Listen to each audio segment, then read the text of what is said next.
broadcast, 1963, Kennedy assassination on Elm Street in Dallas. Now, when you coming down Elm Street, what you about to run into? 35. Okay. 1966, UT Austin sniper kills 14. What is Austin right off of? I-35. All right. 1993, Branch Davidians compound raided by the ATF in Waco. What is Waco off of? 35. 1995, Oklahoma City bombing in Oklahoma City, right off of 35. 2007, Minneapolis, Minnesota bridge collapse, kills 13. They're an unlucky number off of I-35. It was a corridor of I-35. Then 2013. Now this, I see. This is what sums it up right here. 2013. Do y'all remember this? West Fertilizer Company explodes in West Texas. Okay, 18 miles north of Waco, off of I-35. Now this is why you got to go and watch 10.5 Apocalypse. In this movie, the whole fiasco starts in Seattle. Which one is Washington? That's the last one. It starts in Seattle, okay? Then it causes a chain reaction of events that start what they call a fault line that runs down the middle of the country. What do they call the middle of the country? The heartland. The heart of the country. And what is synonymous with the heartland?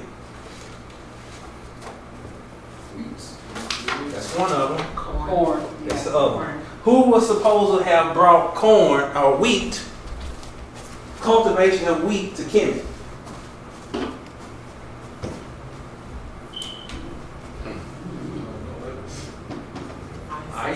ISIS. When did they start that whole campaign on ISIS? 2014. When did Seattle win the Super Bowl? 2014. They was already projecting. The movie comes out in 2006. So see how they announce, this is how they announce war on you and you don't know it. Okay. The 10.5 movie came out in 2006? Yeah. So, in the heartland, so she's synonymous with wheat.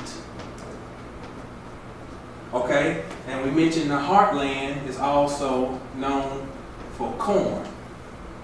Now, specifically, Iowa. Now I want you to think about the science of Iowa.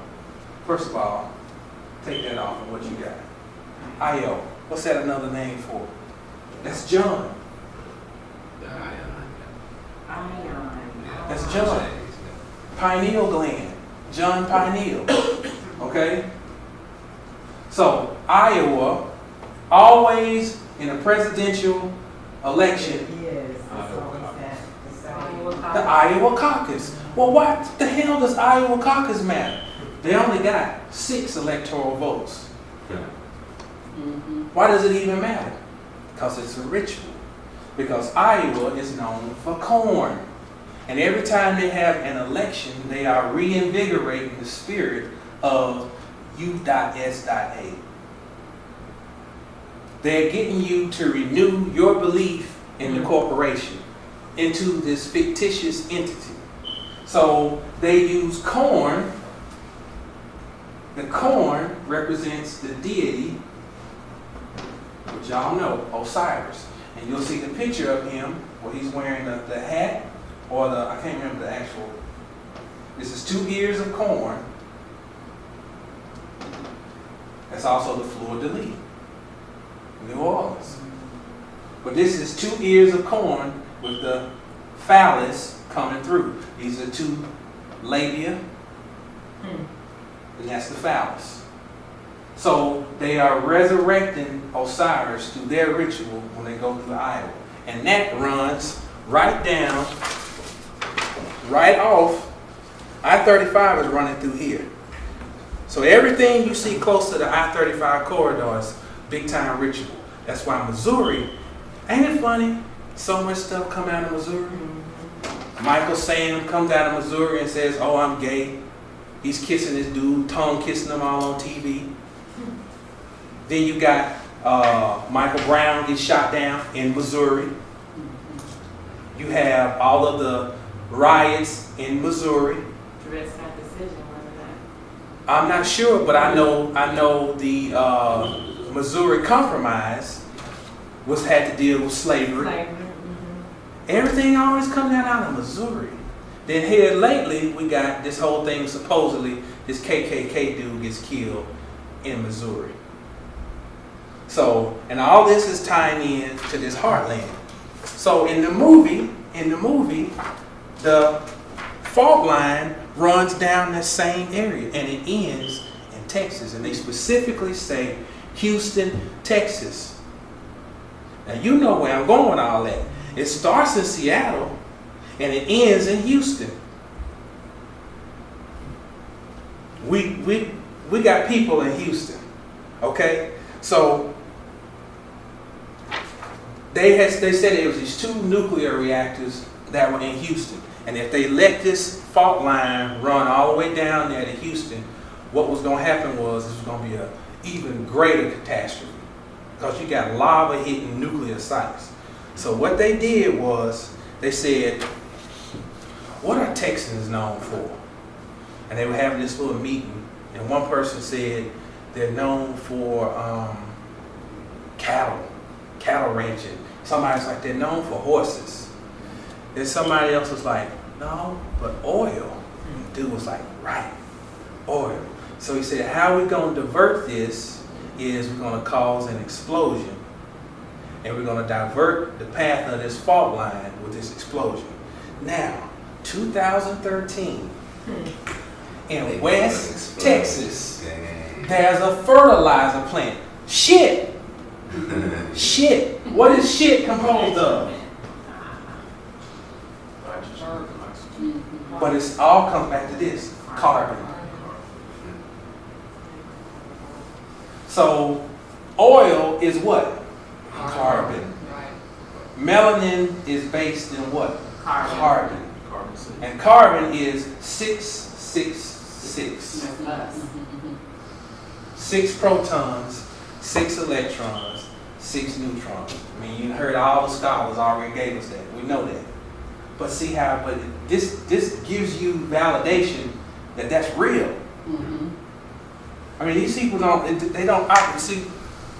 I was telling Doug in the car, what has happened is our memories are becoming so short that we forget stuff and we can't piece things together. Something happens here, something happens here, something happens way over here, and we don't connect the dots. It's just like this whole thing with these 7 countries that's on this ban list. Any of y'all ever take the time to look at a map and look at them countries? Let me see if I can recall them. There's Syria. There's Yemen.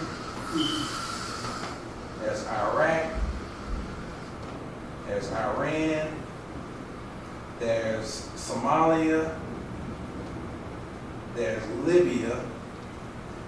1, 2, 3, 4, 5, 6. Iran, Syria. There's one more country. It's 7. I can't remember the.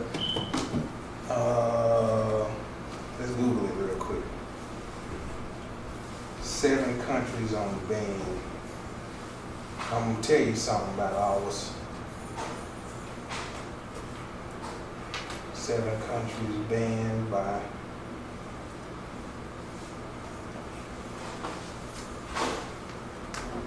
Sudan. Sudan. Now, what's interesting about all of that?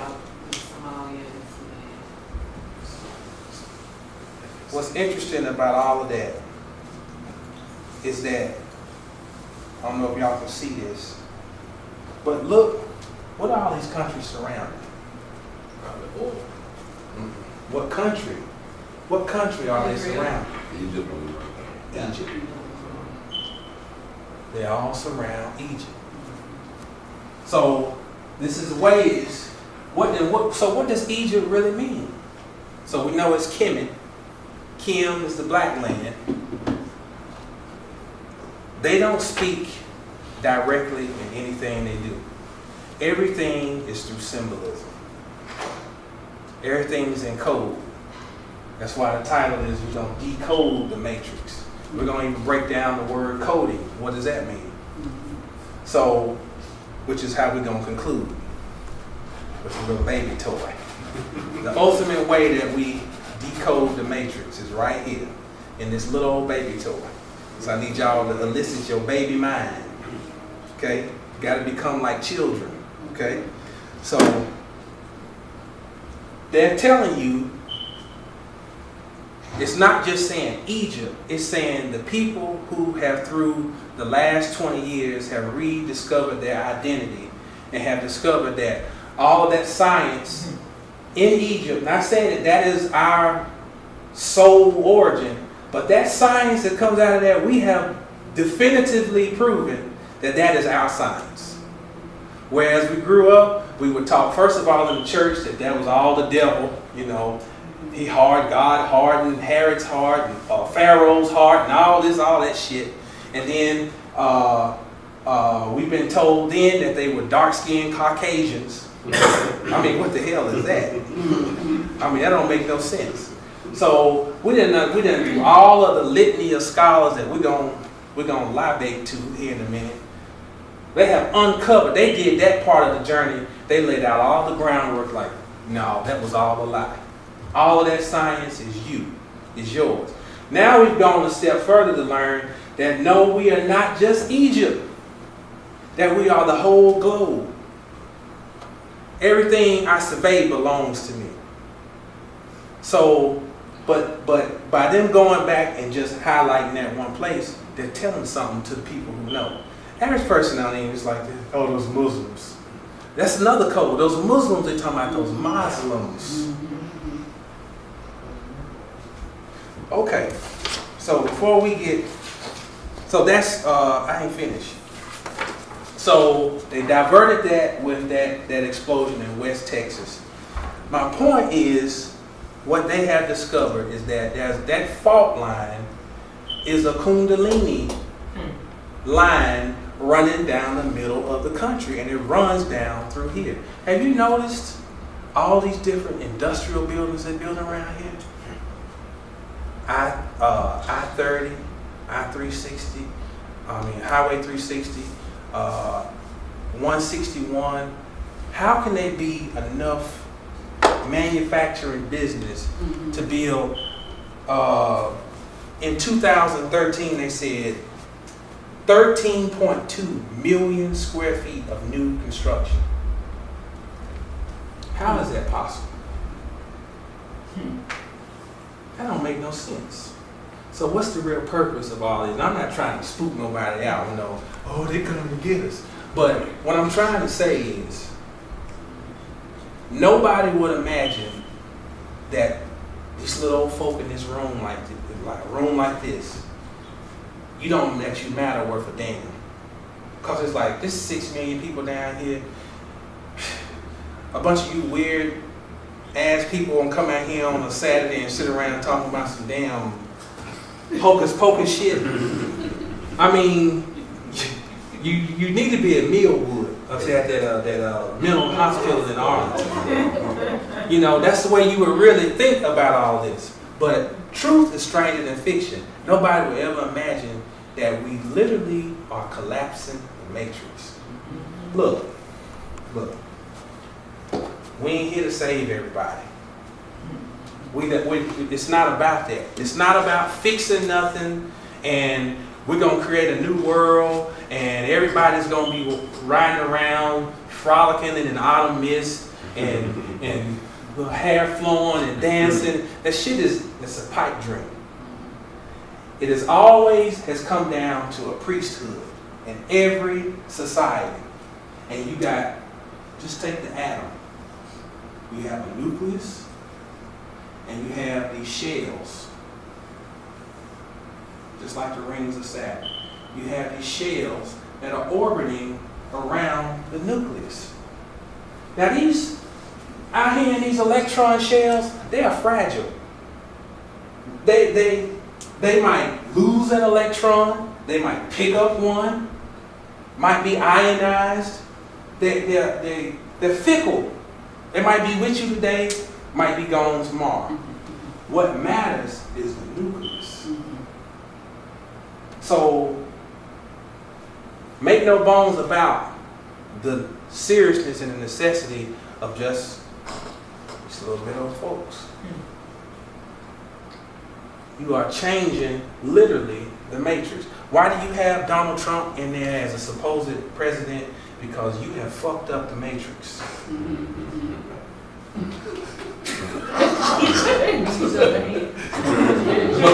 Well, I told a woman on Dr. Eileen's page, I said, all this shit, we are causing it. Look. They've been predicting weather. Meteorology is not no new science. They done had weathermen bouncing around in front of a green. It's going to rain today, but I think it might be sunny tomorrow. That ain't nothing new. Channel 5 keep talking about, we got this new S-band. They be bouncing all around. S-band radar. They got a little, they call it the lower third. This is upper thirds on the screen. S-band radar. Do we think that they wouldn't build this multi-million-dollar dick? That's what it is. Just to predict whether a storm coming? I'm telling you. I come out of Walmart last night. Every night I see some new plane. Crazy. It sounds like a diesel engine. Apaches. I be on the radio saying, there's a helicopter flying over my house right now. 8:15 at night. Apache helicopters. I'm coming out, going to Fort Worth to get dug. I see all these the MAS trucks. I don't know what you call them. The truck with the big tent on the back, and it's the big cargo truck. Deuce and a half. Whatever. Deuce and a quarter. I'm coming down, going to Dallas. We pass another one. Now, I may be paranoid, which I probably am. But to me, I feel like these are wolf tickets. I see, if I don't know nothing else about the United States, it's about all this, the whole conception is about a show of force. And this is not new. This comes from Europe. You need to get the book called Medieval Callings. Medieval Callings. And they'll show you how they take the city and you deify the city. And they have these huge brigades come down the street, and they, all these people marching. You seen all the old movies with the Germans coming down, you go to China, you got the same thing. You go to Russia, it's the show of force. Look, if I've been whooping everybody's ass in the school, everybody know I'm an ass whooper. I don't really have to go around. I knew a dude back home named Puff. Puff had this air about him. Puff did time with my brother. Puff had an air about him.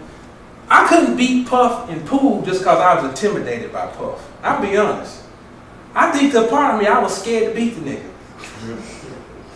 He had an air about him because, I knew Puff had killed people. Puff didn't go around, but Puff had a way he looked where you knew he's a killer. A real killer, if you ever met a real killer, they have a coldness about them that you couldn't really, it's something does to you when you kill somebody. So, you don't have to go around selling wolf tickets, although these people do kill people.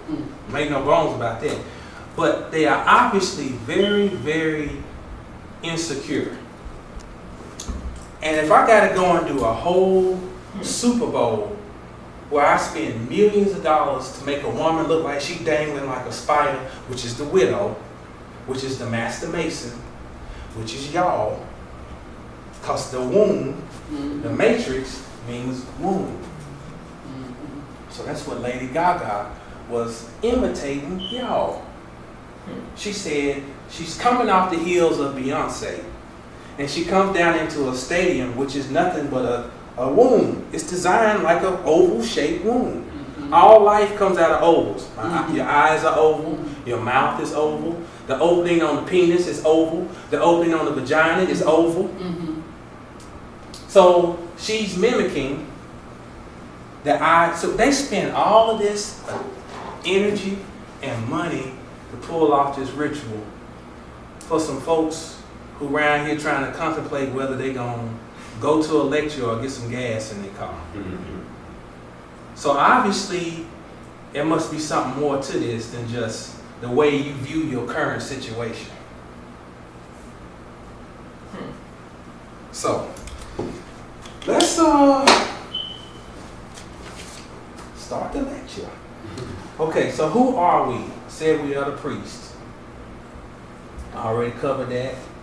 We're not here to try to save humanity. Humanity is over. It's a done deal. And I mean, I hate to, I talked to Francis about this, and I'm always cautious about saying this, but I got to say it. All these ideas about us going to reclaim the globe and going to set things right, we got to be honest. Can you imagine niggas got to pick up your trash for you?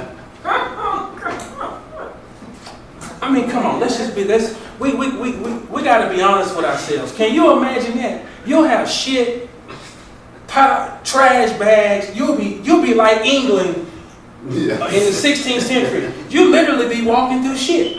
Oh man, I ain't going to. They fuck with the trash. You know? Can you imagine if your paycheck, if we was cutting checks, there would be mayhem in the streets. So we are so far gone,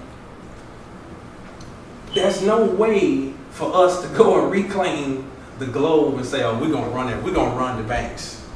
Shit, like I'm gonna go in there and borrow a couple million. You know, I might do it. I can't be trusted with that much power. I'm gonna tell you now, I cannot be trusted. So, I mean, so we gotta face reality. It's over. It's over. You go to damn Walmart, they about to run you over in the parking lot. I'm getting to the point, I don't wash my ass before I go to Walmart. Yeah, I don't have no scruples no more. I go to there, I'm gonna fit in. And you know what? Nobody looks at you crazy. Cause you and I'm not saying that because I think I'm better. I ain't got shit. You know, I have no scruples. I forgot to bring my big jar. I was gonna bring a jar. It says "Think Big" on it. I was like, "This is for donations." I'm thinking big, but but we gotta be honest with ourselves when we are assessing. Okay, what's our purpose? Our purpose is not to come here to try to figure out how to have some better homes and some better streets. You know, how to get a nice Lexus. I ain't saying we don't need to make no money and survive, but so we always bring up this this passage. This is from the Gospel of Thomas, the twin, who they try to run through Brady. It says, this is saying 18 coming out of the Gnostic Scriptures by Bentley Layton. It says, the disciples said to Jesus, tell us how our end will come to pass. Jesus said, then have you laid bare the beginning so that you are seeking the end? For the end will be where the beginning is. Blessed is the person who stands at rest in the beginning, and that person will be acquainted with the end and will not taste death. So what we're talking about here is person who's had a lot of influence on me is a teacher I never met, but he goes by the name of C. Freeman L. C. Freeman L. was one of Bobby Hemmitt's teachers. And he always highlighted this: self-identity, self-knowledge, self-revelation. Now let's take that and let's try to break it down as it applies to us. Self-identity is talking about who you are. And we can say this is metaphysics. Going beyond the physical world, discovering who you really are. Self-knowledge, though, is what you are. And what you are is hidden. That is occult. Self-revelation, though, comes to your purpose. And when you're talking about your purpose, you're talking about eschatology. How are things going to end? So in a Western paradigm where it is based on a fear of death, you never want to confront the end, because the whole cycle is based on, although the Western mind is based on a linear perspective, it's still talking about a circle. They're talking to you in a linear paradigm, but all they really want you to do is keep doing this. Go around in circles. So because we have been made afraid and we are lacking knowledge and identity, especially of that which is hidden, that which we cannot see, we are afraid to deal with the end, which is eschatology. But the people who are having a bearing on our lives, the people who are upholding the matrix, their job, they're always thinking about the end. There's I always talk about this show called Fringe. It comes on Netflix. And one of the early episodes is the lead character is Olivia Dunham is talking to some high-ranking military person at some event. She's undercover. And somewhere in the exchange, this man says, "Oh dear, it's always about," she says something about money. He says, "Oh, it's never about the money, my dear, it's about the results." The results. So part of the paradigm of being people who are on the lower end of the socioeconomic totem pole is we always equate success with money or with accumulating things, when the people who really attempt to control our lives are always focused on that. Eschatology. Why? Because if you are aware that from your inception you are lacking something, you actually have a degree of power. If you are aware of what your flaws are, and you are aware of what you're lacking, you now have power because you now know where to direct your energy. And they direct their energy always in this because they are aware that they lack that in abundance.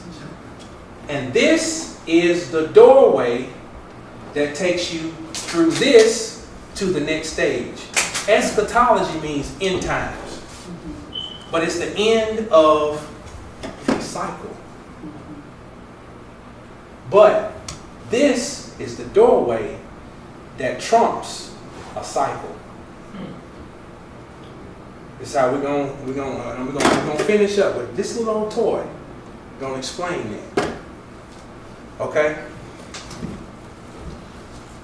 So Black Lives Matter is another game. The secret of Black Lives Matter is Black Lives Matter. The word can be pronounced with a short I or a long I sound. Black lives matter.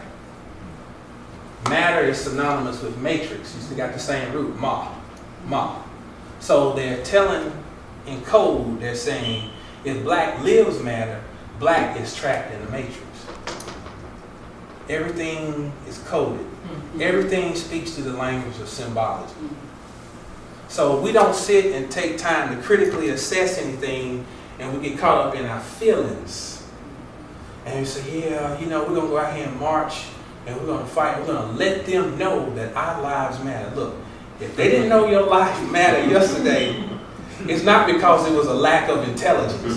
Oh, you know what? I didn't know their lives matter. I'm going to change my ways. That's not how it works.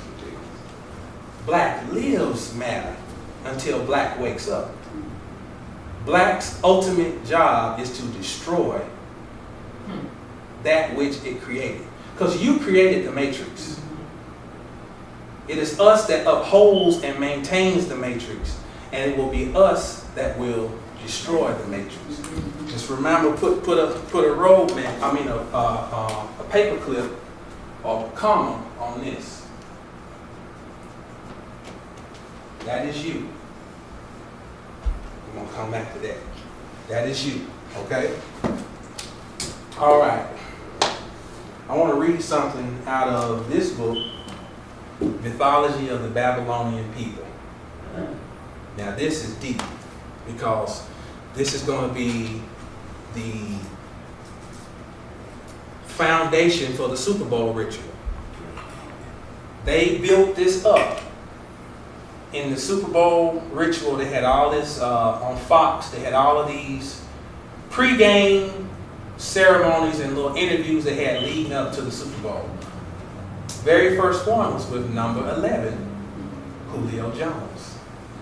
Now, we're going to get to why that was important, and it has to do with us. Now, out of this book, it says, this is like your occult motivational speech. It says, Mamu, the counselor, addressing Apsu, made answer and said, although the gods are powerful, thou canst overcome them. Although their purpose is strong, thou canst thwart it. Then thou shalt have rest by day and peace by night to lie down.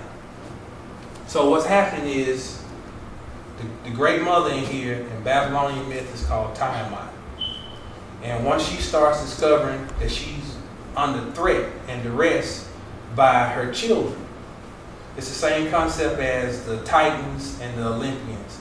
The children always come to overthrow the parents. That's talking about the mind. Your unconscious, collective unconscious mind being overthrown by your ego. Okay?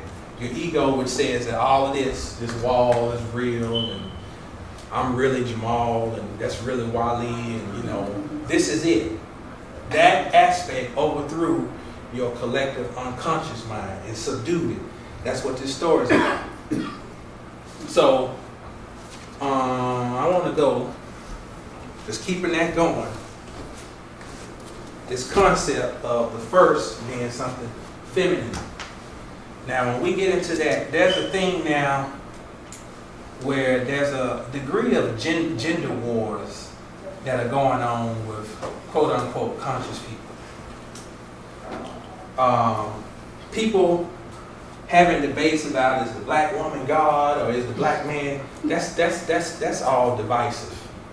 When you're talking about on a cosmic level, first of all, how can we relegate it down to a physical argument when you're talking about a cosmic principle? The idea of femininity and masculinity is cosmic before it is somatic, before it falls down into a physical reality. Each one of us has a positive and a negative, has a masculine and a feminine. When we're talking about feminine principles, we're talking about each one of us reinvigorating and resurfacing the feminine aspect of our own nature. And all this concept is, when you see this great mother figure getting overthrown, it's talking about something in us. Whether you are a man or a woman, the feminine side of your nature being suppressed. Because the Western world is a masculine paradigm. It is. And then it plays out into the physical world, into a physical masculinity, where a man just desires the man and then the woman even desires, because everybody's seeing it from a masculine perspective, which is imbalanced, so that it creates even more imbalances. And that's what manifests when you don't have that unity. So when I'm talking about this divine feminine aspect, I don't want to be seen like I'm giving into the gender wars, because that is not really conducive to us really making any progress or getting anywhere. We're sitting around here debating on anything. I'm not sitting around debating with nobody. Whatever you think, whatever. What does it matter what does it matter? At the end of the day, who gives a fuck? Who cares, what I think? I mean, it's just what we're actually doing is we are uncovering. I be looking at, like Dr. Eileen would put up a video. I just be looking at it and even if it's like the, what they call it, the live chat when you're doing something on a hangout, how many people just come on and try to challenge what somebody else is? How can you learn if your mind is just geared on, I'm just here I'm waiting, I'm gonna challenge this nigga. I'm gonna show this nigga, I'm gonna drop on this nigga. That's crazy. That's masculinity. That's overt masculinity for men and women.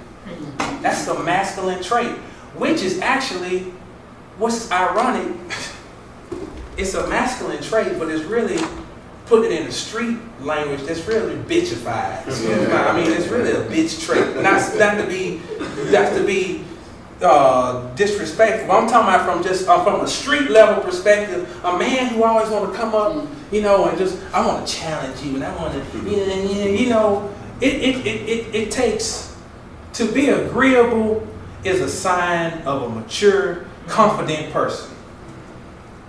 If we can be, even if we don't see everything eye to eye, this is a sign of respect.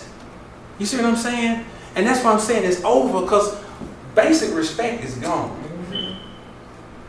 Everybody won't challenge everybody, But two forms. I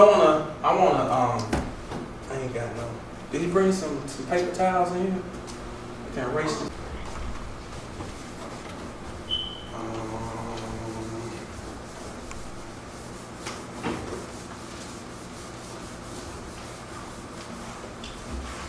Patience.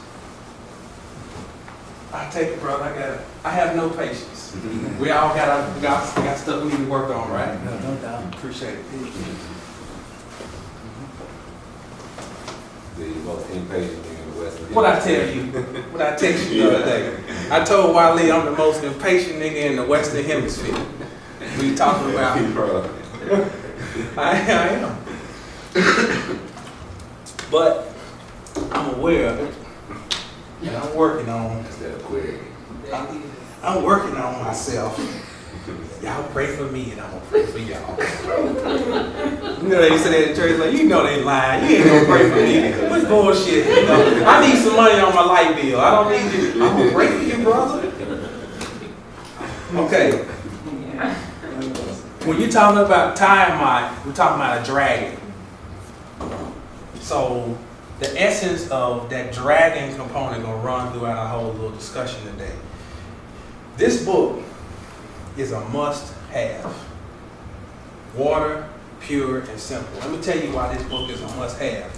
This book bridges the gap between science, metaphysics, and spirituality. And it doesn't do it in an abrasive manner.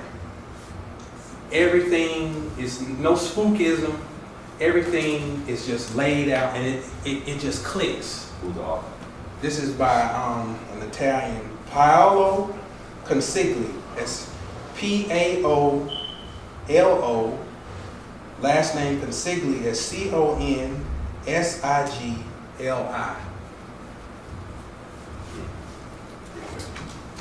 But in here it says, in regard to this dragon aspect of timeline, in Chinese natural science, the dragon is humankind's creative life force, fire enclosed by water. That's very key, because the two most, in my estimation, the two most powerful elements are fire and water. And all of that is encompassed in the dragon, which is what we were talking about, Tiamat, which comes back to this in the movie, lava. Now remember Bobby Henry, before he stopped lecturing, he was talking about an entity called Lavado, the dragon. Let me tell you how this works. He said it was blue. Before I ever heard Bobby Henry do that lecture, in 2013, I started having a series of dreams. One of them, I was at my mama's house, and we had this big oak tree in our backyard, and there was a blue elephant was fighting with a blue dragon. Now, I didn't know what the hell that had anything to do with it. Then later on in the dream, a red Chevy S10 pickup truck goes flying by, and I saw the brake lights. And then the white horse, Pegasus, went chasing behind it. I could decode that. That's your communion. That's your blood and the body. That's the woman's menstrual and the ovulation, the red and the white. I could understand that. But I didn't understand, and I even looked at the elephant. I said, I was big on Ganesh like 4 years ago.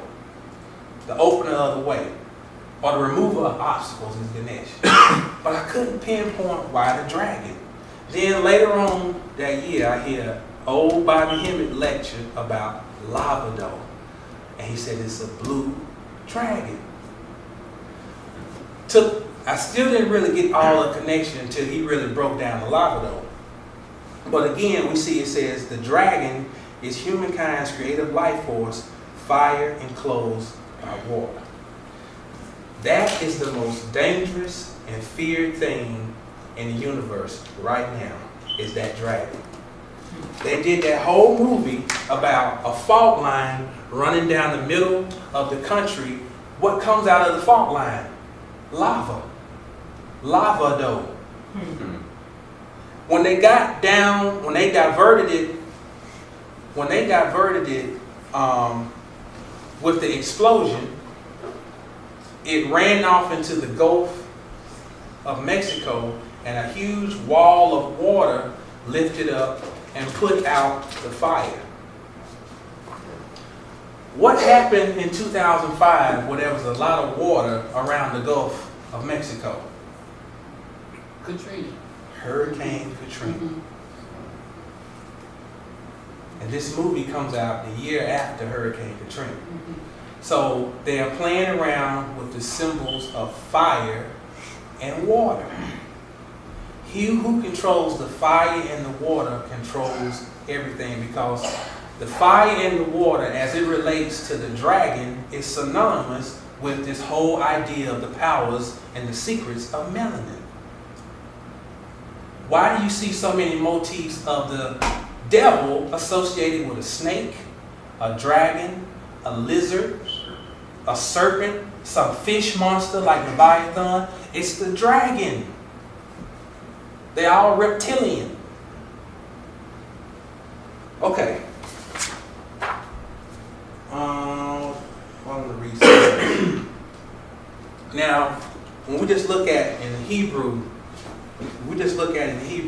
the letter Mem. Who said that? What'd you say? Water. Water. It's my Mem. Now, what I find interesting is that I was looking at something the other day and it caught my eye, because I was looking at, me and Wally been looking at the whole Emmett Till thing, breaking it down. And I stumbled across something else. Now Wally, he broke down how Emmett, 1941 to 1955, he was 14. That's Osiris ritual. Okay? Then his father died before him. Let's just look at those two names though. Let's gonna break this down first. Remember I told you about this verse? A while ago I said take a clip here. Emmet. Some pronunciations, emit. This is, I'm not going to try to write this in Hebrew, but this is Aleph, Mem, Tav. Going this way. Hebrew goes from right to left. So it's the first, the middle, and the last. That's what emit. It also means truth. Truth. For something to be true, you have to find it in the beginning, have to find it in the middle, you have to find it at the end.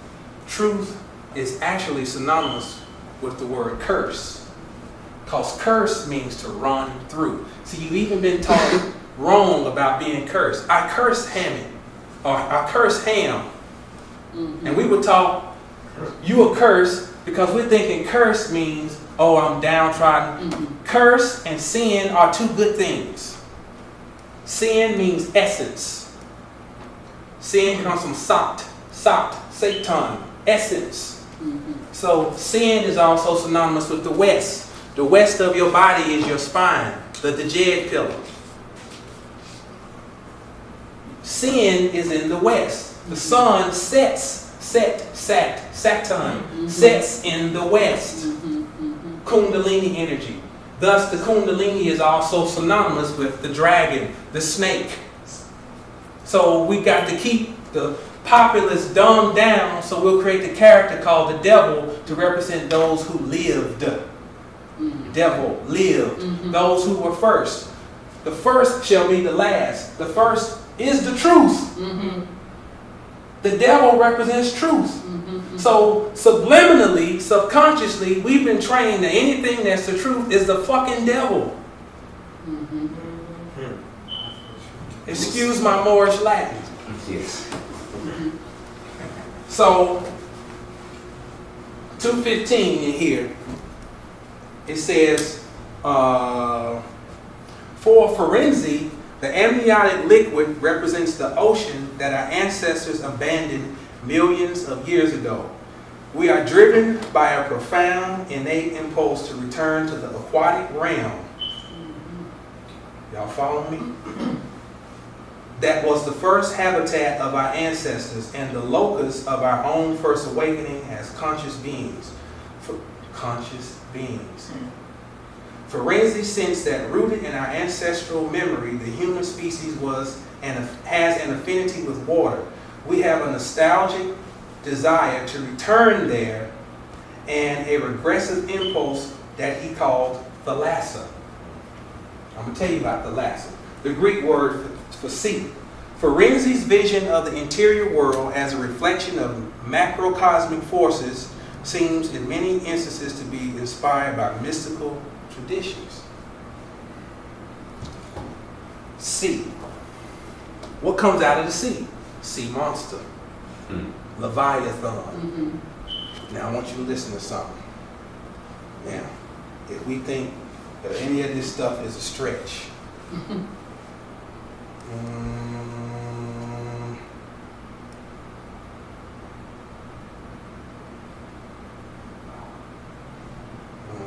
let me find this. This is Kennedy. I should have had this marked. I think there's a scripture reference for Leviathan in the Bible, yeah. Yeah, several. It's in That all of us have in our veins the exact same percentage of salt in our blood that exists in the ocean. And therefore, we have salt in our blood, in our sweat, in our tears. We are tied to the ocean. And when we go back to the sea, whether it is to sail or to watch it, we are going back from whence we came. They know. What's your video? They know about more about you than you do. They know. That's a way of paying homage. Because the original monster that came out of the sea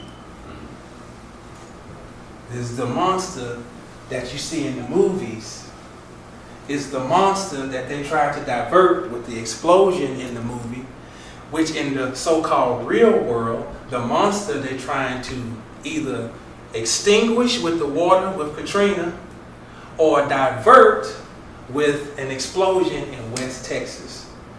All talking about this same monster.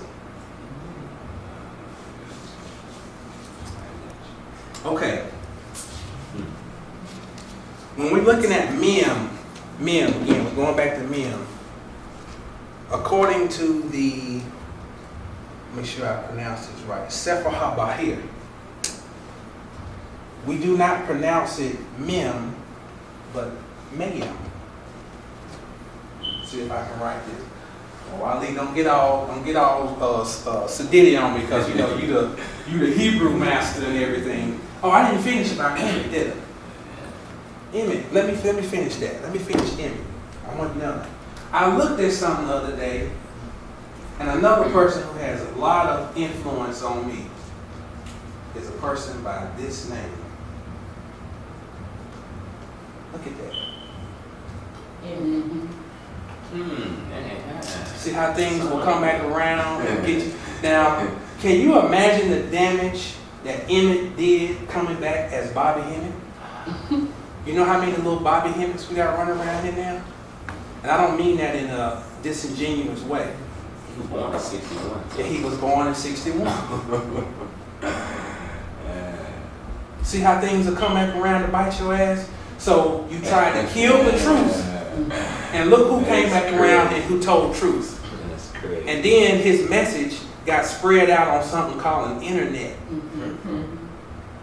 And on that internet, thousands of people was able to hear about this country dude from Mullen, South Carolina, tell the truth. Gave up all types of Masonic secrets. You ain't supposed to tell that. You ain't supposed to be putting these people on the square. Gave it up. Gave it up. The truth. See how funny how things work? Just the other day it hit me. So, yeah, that's very interesting. Very interesting. Is it too that he was pure in heart? His heart was pure. Talking about Emmett Till? Bobby. Well, it starts with his heart was pure. Because you know, look at the name Till. What does a tiller do? Tills the ground. Do you ever look up the name Christ? You know what Christ means? Scratch. You know what excrement means? Scratch, scrape. Christ is the same as shit. Shit does its job by scratching the ground and it gets infused into the roots and then it permeates its nutrients and then vegetation grows. So Christ and Satan have to be synonymous because Satan is that which failed.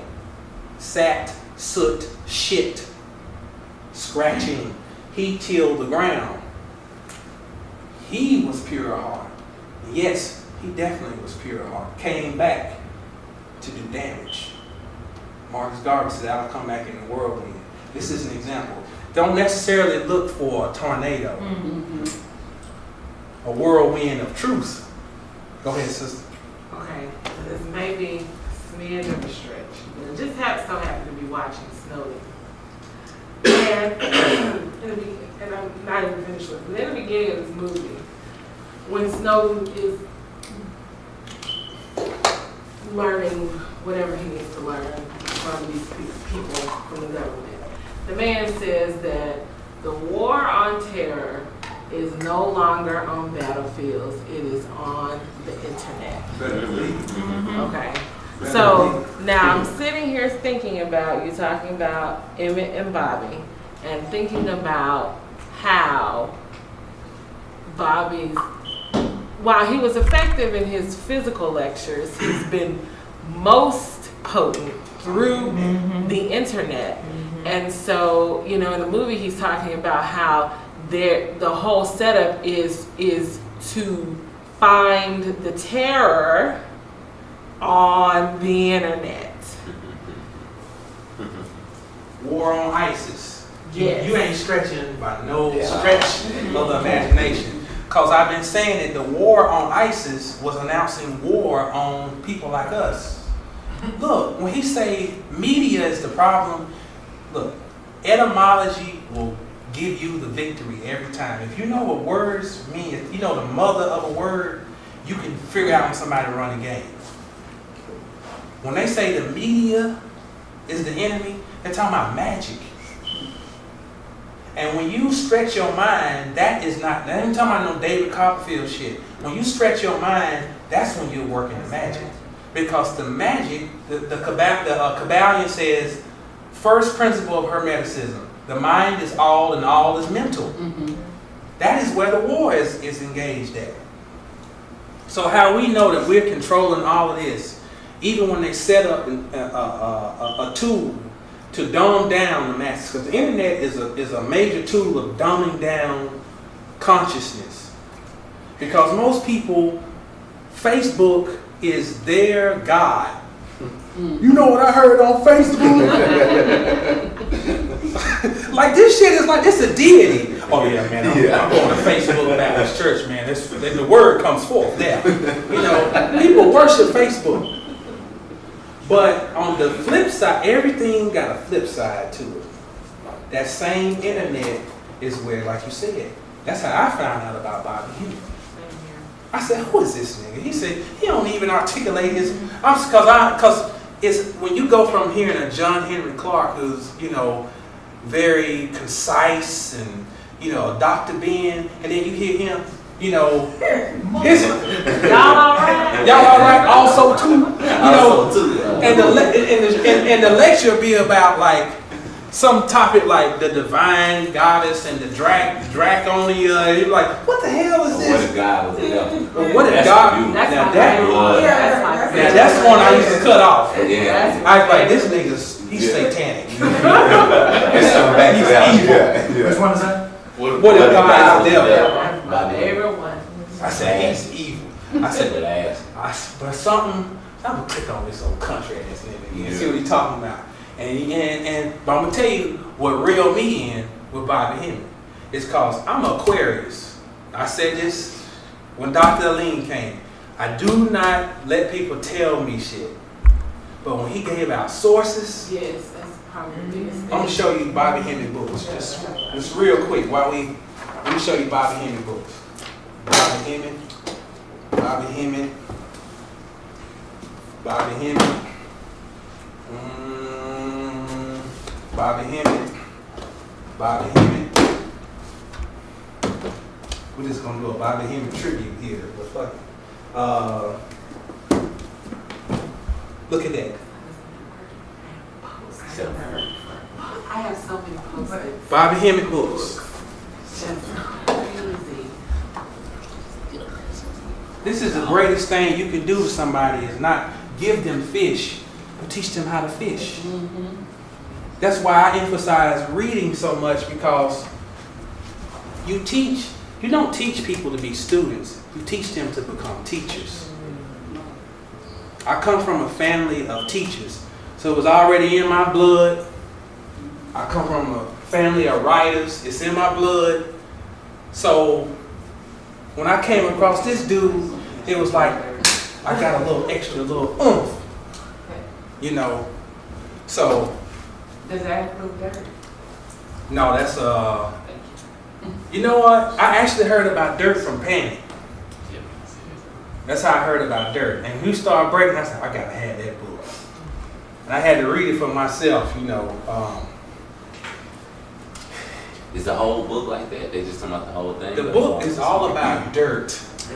Dirty Europeans. How dirty it was. And it's not like it's a white man writing, so it's not like it's like, oh, the dirty ass crackers. No, it's just, he's just like, well, Samuel Pepys wrote in his journal in 16 so-and-so that in the privy, in the cellar, there was shit in his cellar. And he went to the privy, and in the Thames River, there was excrement floating in the thing. I mean, it's very, it ain't like it's got no agenda. It's just, they got a lot of descriptions from diaries in there. Very matter of fact. When was the setting? What year is the setting? 17th century, 400 years ago they take out there. yeah. Because you're talking about the tail end of the plague. Yeah. The way that the plague ended in Europe was that the city burnt down. Well, they started sending some of them in before then on the transportation. Well, even before the Transportation Act, they were sending their criminals over here, Scotland and England or Britain. Okay. Now, when I said, they said when you that mem pronounce it mayhem. Okay, my mind started running again. Let me read how they say this. In particular, it explains the meaning of the 13th letter. It's another. No 13s on elevators. So basically, it's saying if the 13th letter is mem, then that means the feminine aspect is bad luck for a masculine culture. Okay? And it says, which holds the secret of water. What is mem? It asks, do not read mem, but mayhem. The letter mem takes its name from the word for water, mayhem, and represents the masculine and feminine waters that were separated at the beginning of creations. Now, I start thinking about that Allstate commercial. Have y'all seen the Allstate commercial with the little mayhem dude? Protect yourself from mayhem like me. The white boy gets serious right. face all the time. Protect yourself from mayhem. Mayhem. Subliminal programming. Protect yourself. Not, in one regard, speaking to those who possess the essence, run away from yourself. And those who are degenerate is saying, you need to be on guard against those who contain that. They don't even know they're being programmed. This is mind control. Okay. One thing I want to just add in here, just for the tape especially, is we need to stop using the terms white supremacy. I said. There's no such thing as white supremacy. It does not exist. There's, make up a word, white pretendency, pretending to be supreme, and then we validate it by saying white supremacy. That does not exist. Words are, we're going to talk about that in a minute. Words are very powerful. And when you break down the etymology of the word, you will see the power of the word. And it all ties into this mem. Okay? But before we go any further, let's do what we should have done a long time ago. Let's do some little libations. I kind of got a little carried away. We're gonna call on some entities. Now I want to make myself clear about what I'm doing. When we call on these, we're not saying about something out here that's gonna come through the window and gonna be in here pop out. We're talking about something that's already in us. So when we're calling on, you have to be able to consider yourself as all-encompassing. Okay? Everything that ever was is in you. It's just, it's asleep. It's dormant. Okay? So, in this same book, Mythology of the Babylonian People, it says, Mother Chuba, which is Tiamat, the creator of all, provided irresistible weapons. This is when she knows that she's under attack. Okay? She also brought into being 11 kinds of fierce monsters. Now remember I said when they were doing the whole league up to the Super Bowl, who did they interview first? Julio Jones, who's number 11 for the Falcons. She called on 11 kinds of fierce monsters, giant serpents, sharp of tooth with unsparing fangs, whose bodies were filled with poison instead of blood, snarling dragons, clad with terror, and such lofty stature that whoever saw them was overwhelmed with fear, nor could any escape their attack when they lifted themselves up. Vipers and pythons and Lakamu, hurricane monsters, raging hounds, scorpion men, tempest furies, fish men, and mountain rams. These she armed with fierce weapons, and they had no fear of war. All that sounds very hideous and monstrous. That is supposed to deter what they call the neophyte. If you're not, what's the word I'm looking for? Privy, or you're not fortunate enough to know what these things mean, you're supposed to be scared away and leave it alone. It is supposed to be a level of understanding for you to accept your monstrous, draconian nature. You are the monster. You are the dragon. You are the boogeyman. And that aspect of you has been suppressed so that you don't want to have nothing to do with that. Because what looks like shit on this side is roses on the other. And the idea is for you to stay away from it, because the more you know about yourself, you collapse this. The monster is your higher understanding, because it is monstrous to this matrix, because it will destroy it. So when we call on these deities, we're not trying to go and find some baby heads to chop off, or we ain't gonna be sucking on chicken feet. We are basically calling on something inside of us, and we're also gonna do this in as a salute to our brother Bobby Henry too. All right, I'm not gonna spit 4 ways on, but I might libate myself while I'm up here. I will, ain't no might about it. I am. But we're gonna call on some Paulos first, and we're gonna call on the 11 Paulos. And what we'll do is, I'm gonna call on these, and then we're gonna take us a break and let y'all stretch your legs out for me. Y'all all right? Are y'all all right? Y'all. Am I born, y'all? Okay. All right. So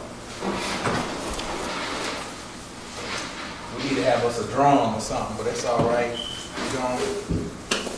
Y'all give me some ashes after. And what we're gonna do, we're gonna call on some of our fallen, or some of our comrades who made the transition, and then let y'all call on some of your ancestors. All right.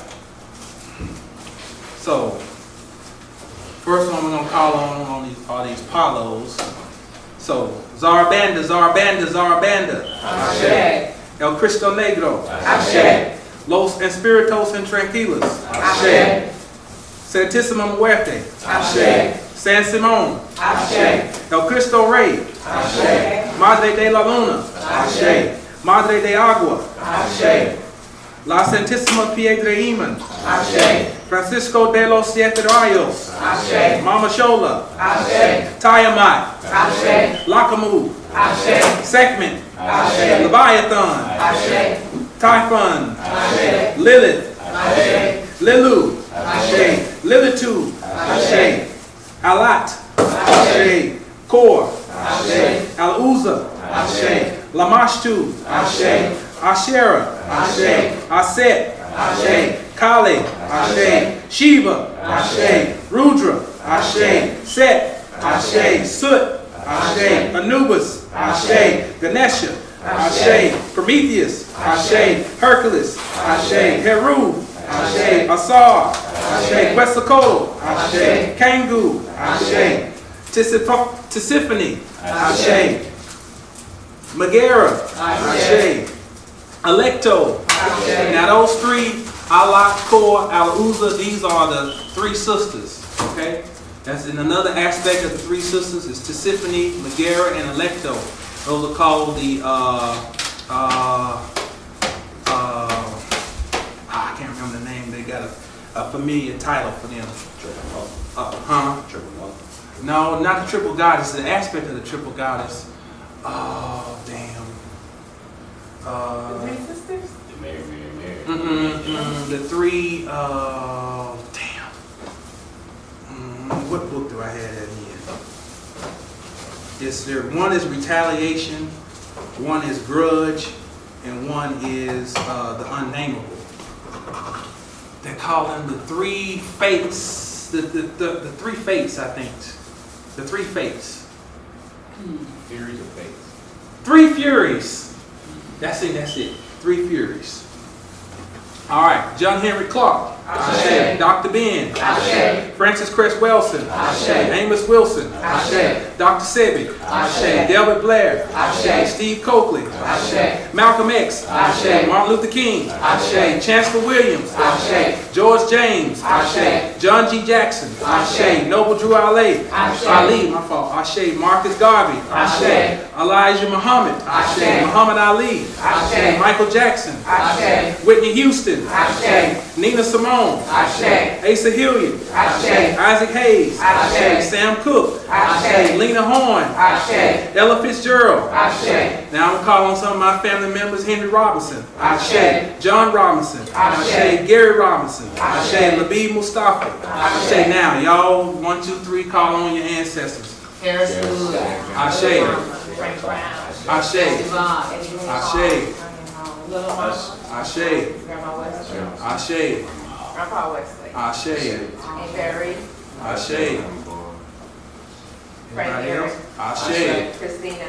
Ashe. Anybody else? To all gods known and unknown. Ashe. All ancestors known and unknown. Ashe. All right, let's take a little break.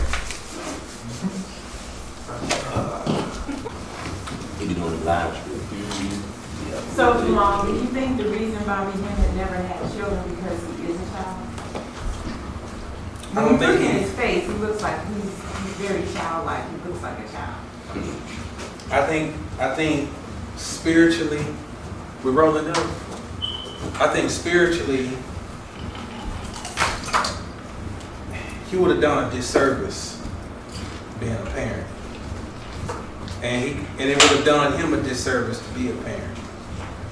Because to get to that level of being engulfed in experimentation, you can't be a parent and be to that extent. He'll tell you himself. He did say that. He said, I have mastered doing nothing.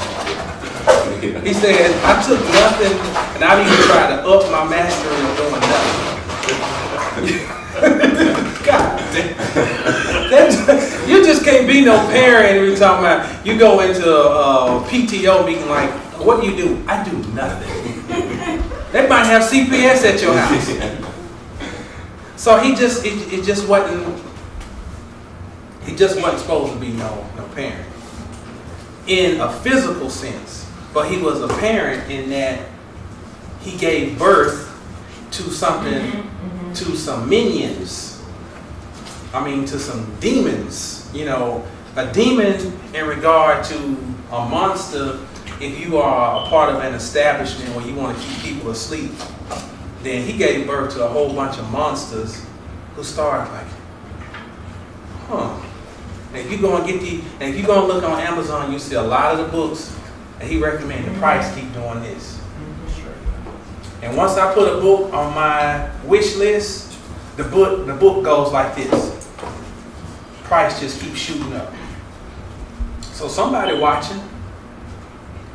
I mean, like I wish I would have brought the book. 2 years ago, the book was $150. That was the cheapest copy you could get. Today, look on Amazon now, $490. I see 18. I'll go.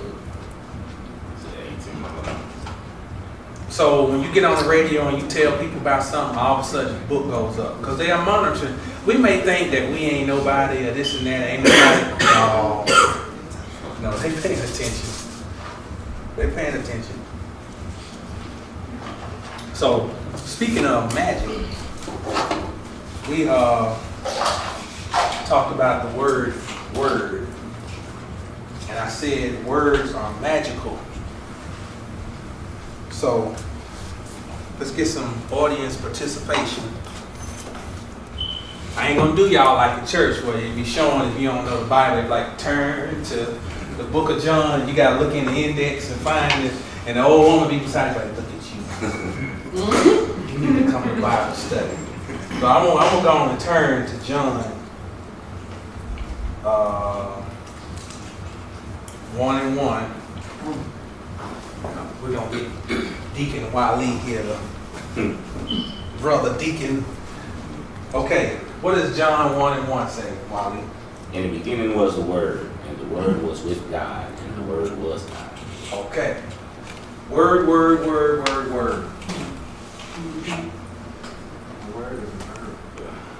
Word is what?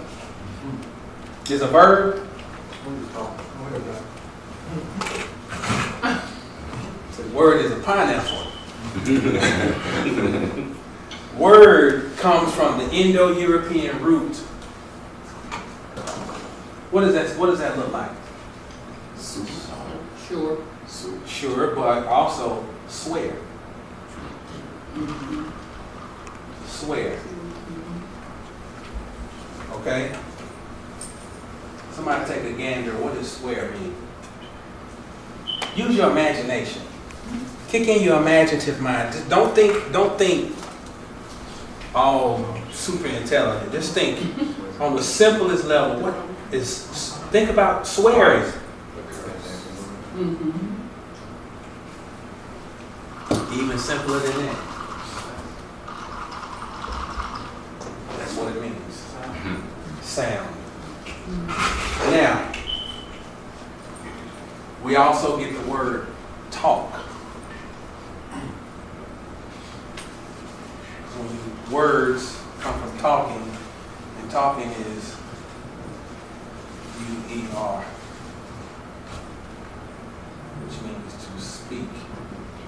Speak denotes again sound. Now, how you know that you got a family of words, you find common traits. That's how you know they're from the same family. U-E-R, U-E-R. Okay?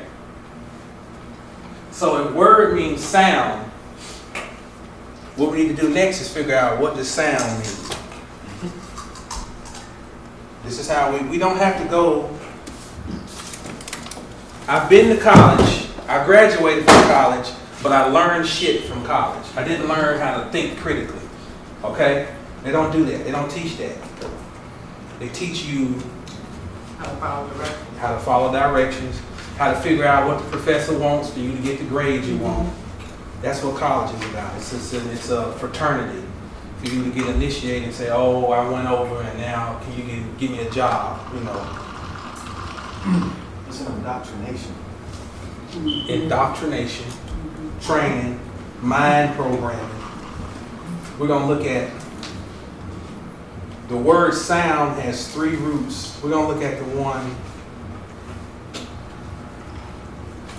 We're going to look at this root. Because we're looking at sound. We don't stop. When we want to have true knowledge, we have to keep digging. Okay? So I figure out it means sound. What does sound mean now? Sound comes from the root S-U-E-M. Now, if I still pronounce that S-U as a swap, what does this look like then? Swim. Swim. So if we talk about swimming, what are we talking about? Move in water. So the word then is what? Water. I want you to read that scripture now and put water everywhere you have word. In the beginning was the water, and the water was with God, and the water was God. Makes sense. John, that's good. Read verse 2. In the beginning was the water. The water. But that is the highest principle. So when it says God separated the upper from the lower, what are we talking about? It's an act of sex. What happens when you have sex? You separate the two labium. You separate, penetrate. So a masculine principle, which is the ego, came and moved on the face of the waters, which is the vagina, penetrated and separated, and then that is when the matrix began.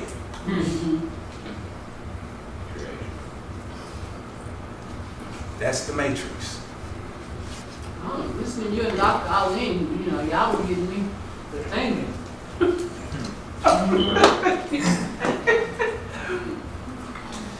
Eargasms. Yes, there you go. That's a good one.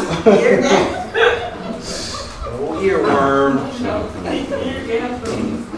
Got old earworm going through that. What gets more out of it, the Q-tip or the ear?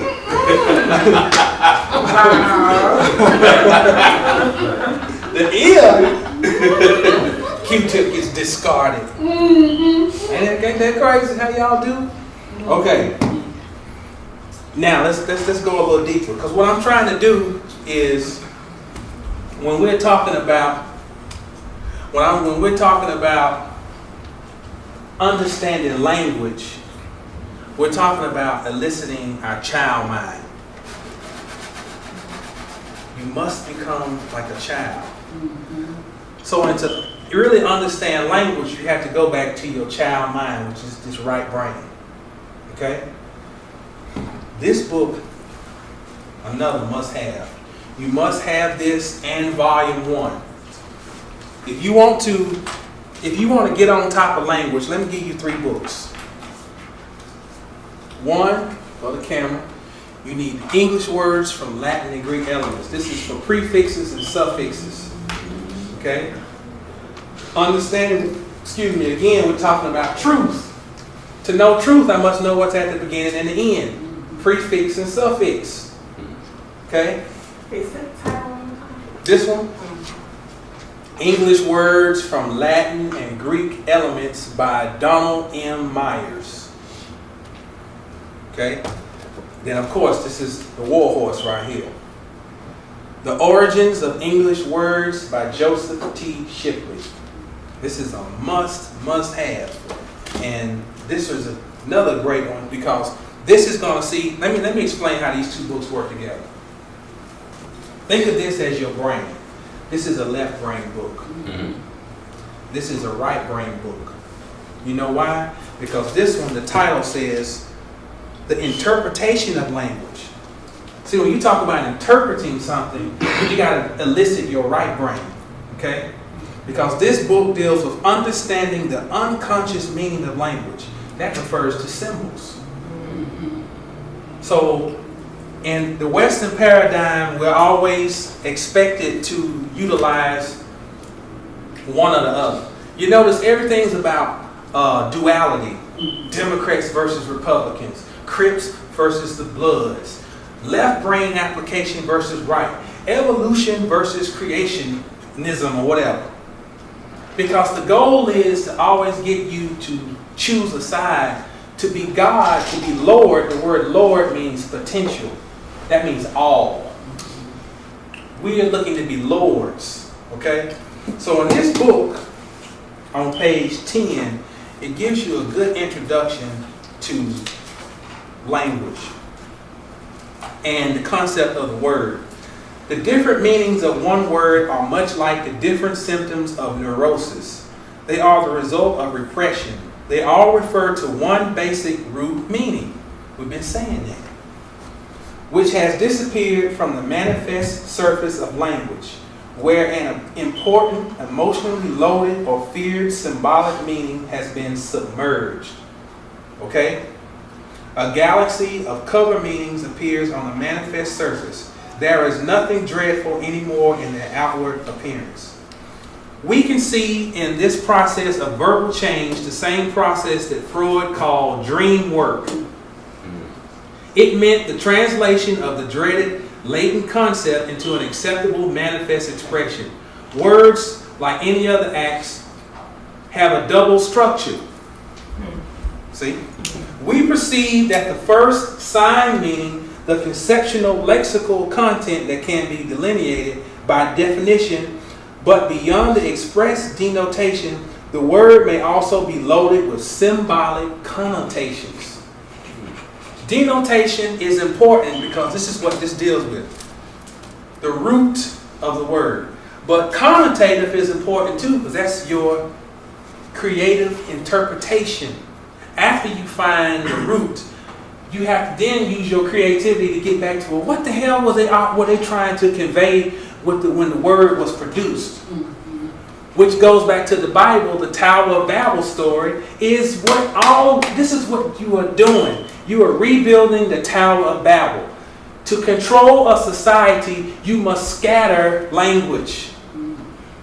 There's in the book Sufis by Idris Shah, there's a story about these 4 fishermen or whatever. And they're arguing because one says, I need this, one says, I need the other. The 5th person comes along and says, all of you idiots are saying the same thing in different languages. You all saying you want grapes. Mm-hmm. But because they don't understand linguistics, they don't understand that there is no argument.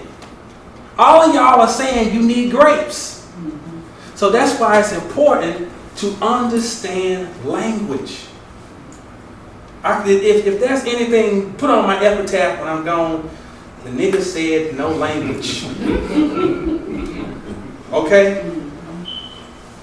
It would be deceptive to suppose that we communicate simply on the conscious level.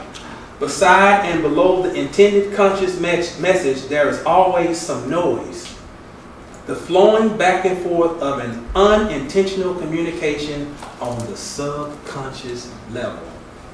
So if anybody ever is to say that we are wasting our time with this, let it be known. There it goes right there. Okay? Let's keep moving.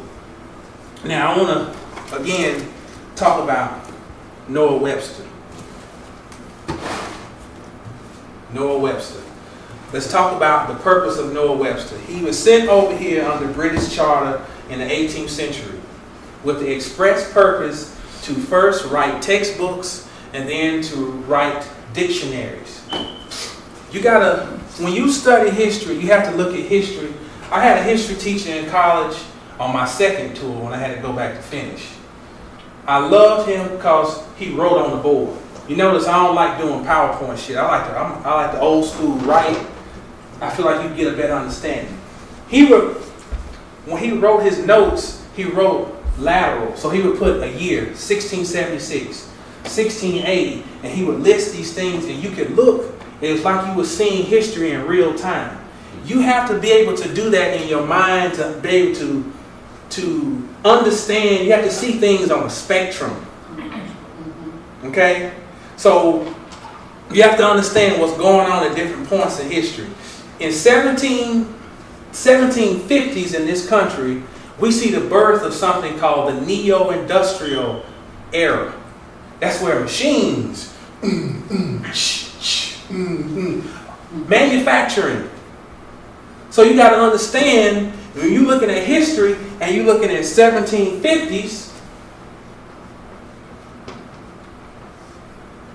you got to look at, well, what's going on economically. You have industrial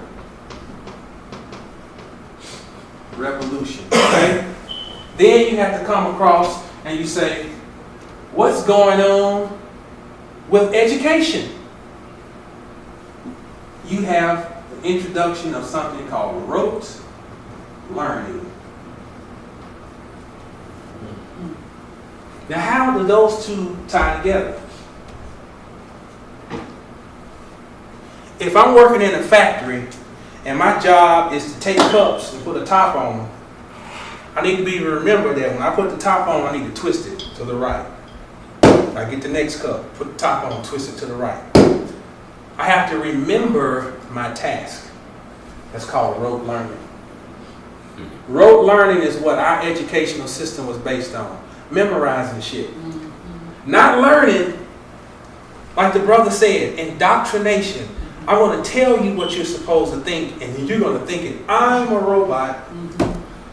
I'm a robot. And you're supposed to do that over and over. That is our idea of education.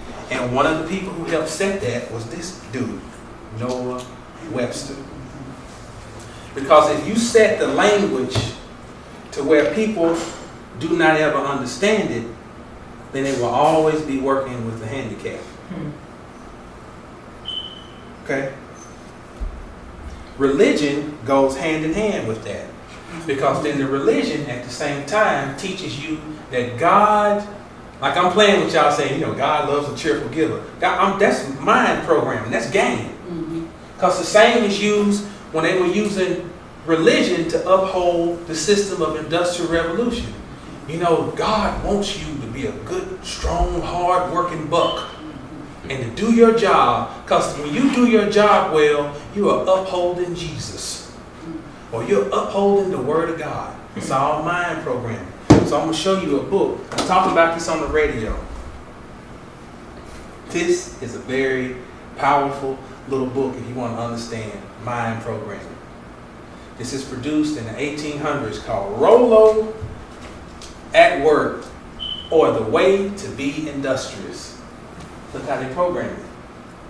Industrious, as in industrial revolution, as how to be a good worker in the factory. Children were only taught how to count and how to read, basic literacy, so they could go and work in the factory. That's how the educational system begins in these United States.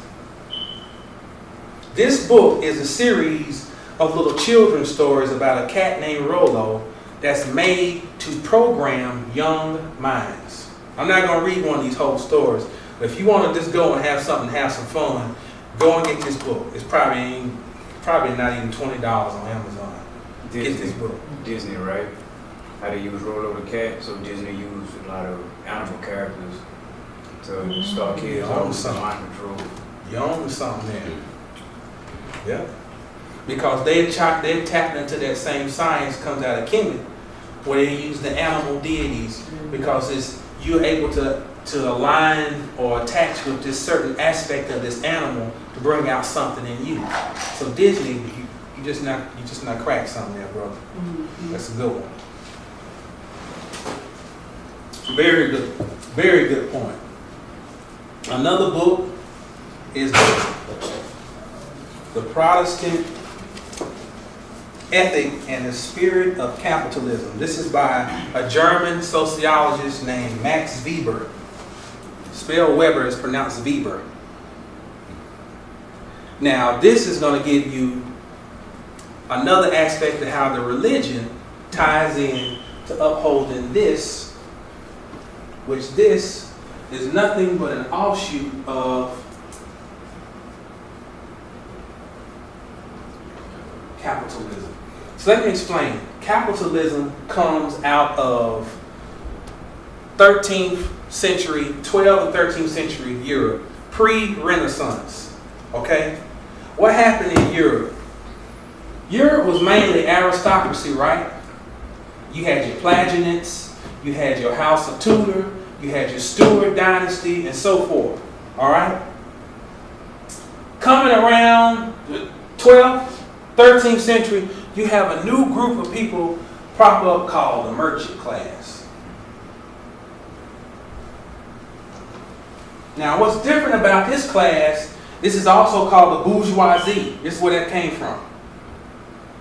What happened was this class rose up to fight against the aristocracy for control. This is a group of people who were once peasants who rose up to be, and this is the story of the so-called fake Jews. This is where they get their start. They sold silk. They had a road coming out of Africa going up through into Arabia and in Europe called the Silk Road. They broke into this, started selling linen. That's why to the day, who runs the fashion industry? The fake Jews. That's how they got their start. So how did they get into, what's another industry that they run? Their damn grocery stores and the banks. Well, how did those two tie in together? I go into a village and I buy up all the grain and I run up the price on the grain, then resell it back to the people. And what did they end up in? Fucking debt. There go your bank. The bank is built on usury, on debt. Our society functions on debt. That's why it's called capitalism. Capitalize on your fucking misery. So he in here gives us a little clue. I'm going to page 79. You know, one of the things I say, Brother Jamal, their lack of knowledge is their profit margin. That's one of the things I always say. Exponentially. And then more than just money. It's their cosmic profit margin. What did it say, Hosea 4:6? Who got that Bible? Lack of knowledge. My people perish for lack of knowledge. So listen to what this guy says on page 79. He says, and if we trace the history of the word, he talks about this word Baruch. Now Baruch is a German word, and it means, in English, it means calling. I've been called. You know, you hear the preachers, I was on the toilet last night, and the Lord called me to the ministry, you know, at the vocal shop. You know, hey, I got called. That calling bullshit. I used to be in church like, how the fuck? I'm waiting on, I want somebody to call me. You know, like, I'm sitting on the toilet like, I'm waiting. Speak to me, Lord. And I never heard it like that. I always thought, I said, man, these cats is cold. Like the Lord must be, like I said on the thing, you can't question a nigga with his head on the heart of God. He said, I had to used to go to the church and this preacher say, I have my ear to the heart of the Lord. And I mean, them people would go crazy. Because you imagine like this nigga got his head in God's bosom. Speak to me, Lord. How you gonna question him? So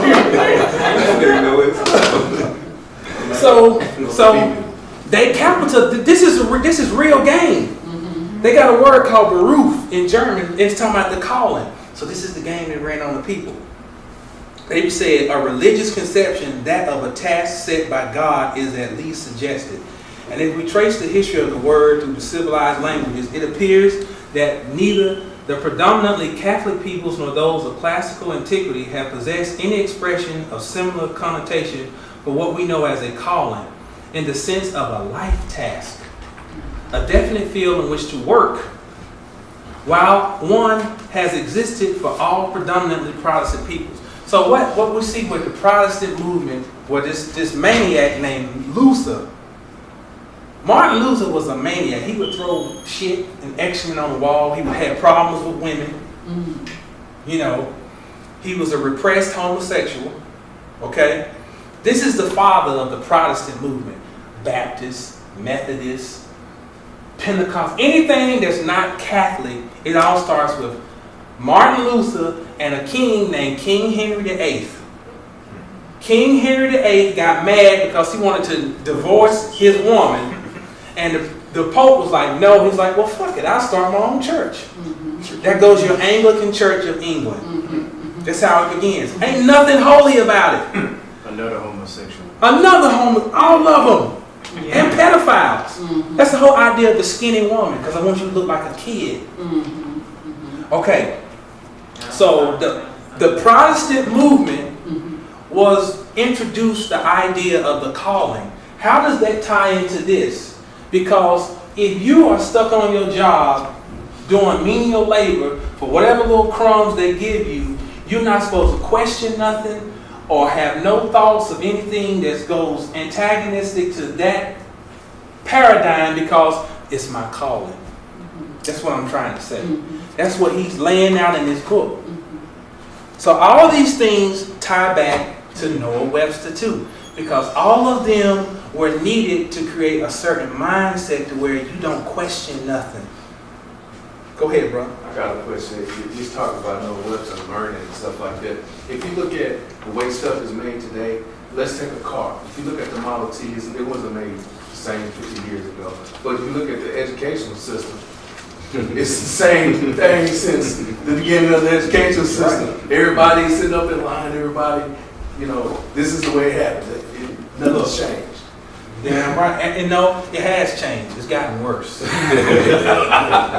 has. It's gotten worse. But I'm with you, because it has not changed in that it ain't. We always think everything is evolving. Everything ain't evolving. Most things are devolving.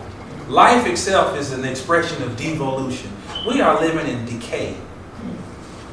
And we always think, they taught us, me and Doug was talking, coming over here about how history's not taught. I would argue it's never been actually taught, because we've always, even our concept we were given of history starts out flawed, because it says primitive man, using the connotative understanding of primitive means he don't know shit, he dumb, he beat on drums with a bone in his nose. We think that we are actually sophisticated. Motherfuckers who can't even write no more. Here are people who created a language called metaneta. And we say we're supreme to them, and we around here texting LOL, FMLOL and shit. But we superior. So, yeah, so I'm with you. And we're saying the same thing in essence. Let's move on, though. What do you do with words? Spell words. Spell it. We talked about this on the radio. You spell it. So, Sister Purpose wanted me to bring up the fact we got to stop talking about white supremacy, because you are spelling. You are casting. When you spell words, you are casting a spell. You're literally doing magic. Now, you can be doing the magic against yourself, or you can be doing the magic for yourself. Okay? You put the spelled words into something called a sentence.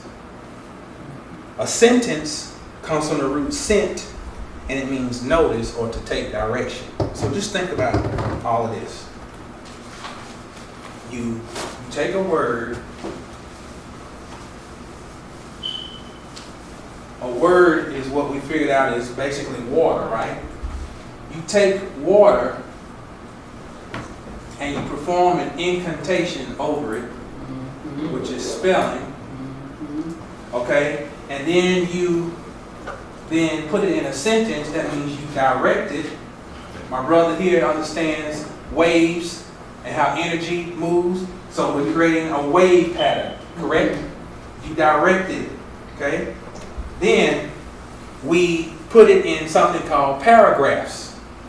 Paragraph means to scratch. So look at the magic. I take water, I state an incantation over it, I then direct it, and where I direct it, I then scratch. The word Christ means scrape. Shit means scrape. Scrape synonymous with scratch. Okay. Then I form a composition with those paragraphs. Composition means to reach. So just again, look at the science. I take the water, give an incantation, I direct it, I scratch, and then it extends. Ain't that the same as planting a seed, sowing a seed? See, we threw away that Bible when we got conscious. That Bible, go back and get your Bible. Because them scriptures is deep. When they talk about them seeds, they're talking about your words. And it says your tongue is like a sword, because your tongue is like a phallus. And what shoots out from the phallus? Semen, which is the seed that gets planted, and then it gestates, and then a new life emerges. Wow. When you speak, that's what you are doing. We must be very careful with our words or our water. Because we're the dragons. So we have the greatest power with our words because of our origin. We come. Didn't Kennedy say we come from the seawater? They know more about you than you know, like the brothers say. Okay.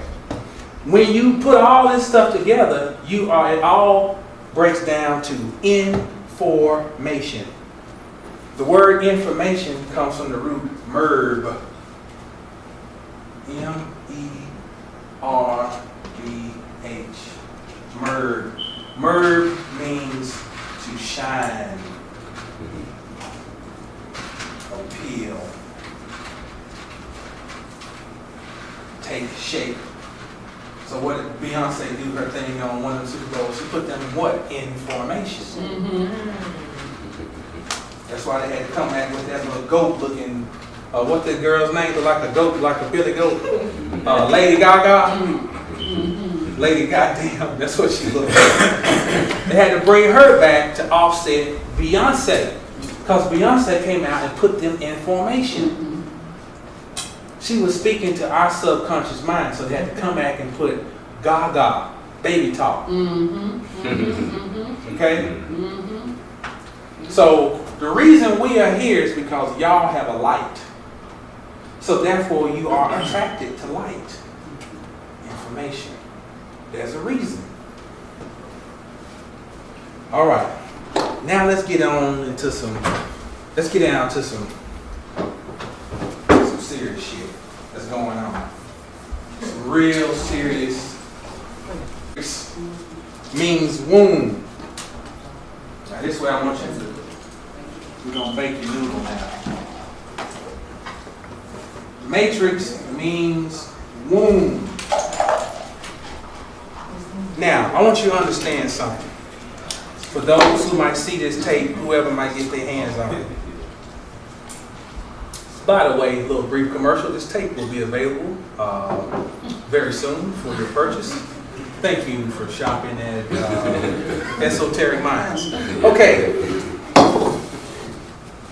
For people who don't see this, because I know I don't need to preface myself with y'all, but for other people who might not completely understand, what I'm about to get into is not about hate. Okay? We're talking about warfare. We are mentally attacked not every day, but every second of every day. We are mentally attacked in this world we're in. So I must, and people like me, must bear arms, mental arms, the most important ones to bear, to offset this bullshit. Because every day it's presented to us that we ain't shit, we ain't never been shit, we ain't gonna be shit, you ain't never done shit, your mama ain't about shit, your daddy's black ass ain't about shit. I mean, that's the message over and over. So something's gotta be done to offset. I want you to understand what's going on. It's for you to not be about shit. You show is important. Matrix means womb. Let me tell you something. I brought my shit today. We're gonna get, I want you to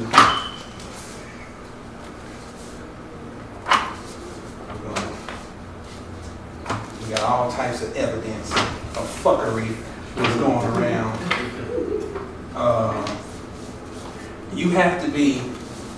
You gotta know what questions to ask to get that internet to give you what you want.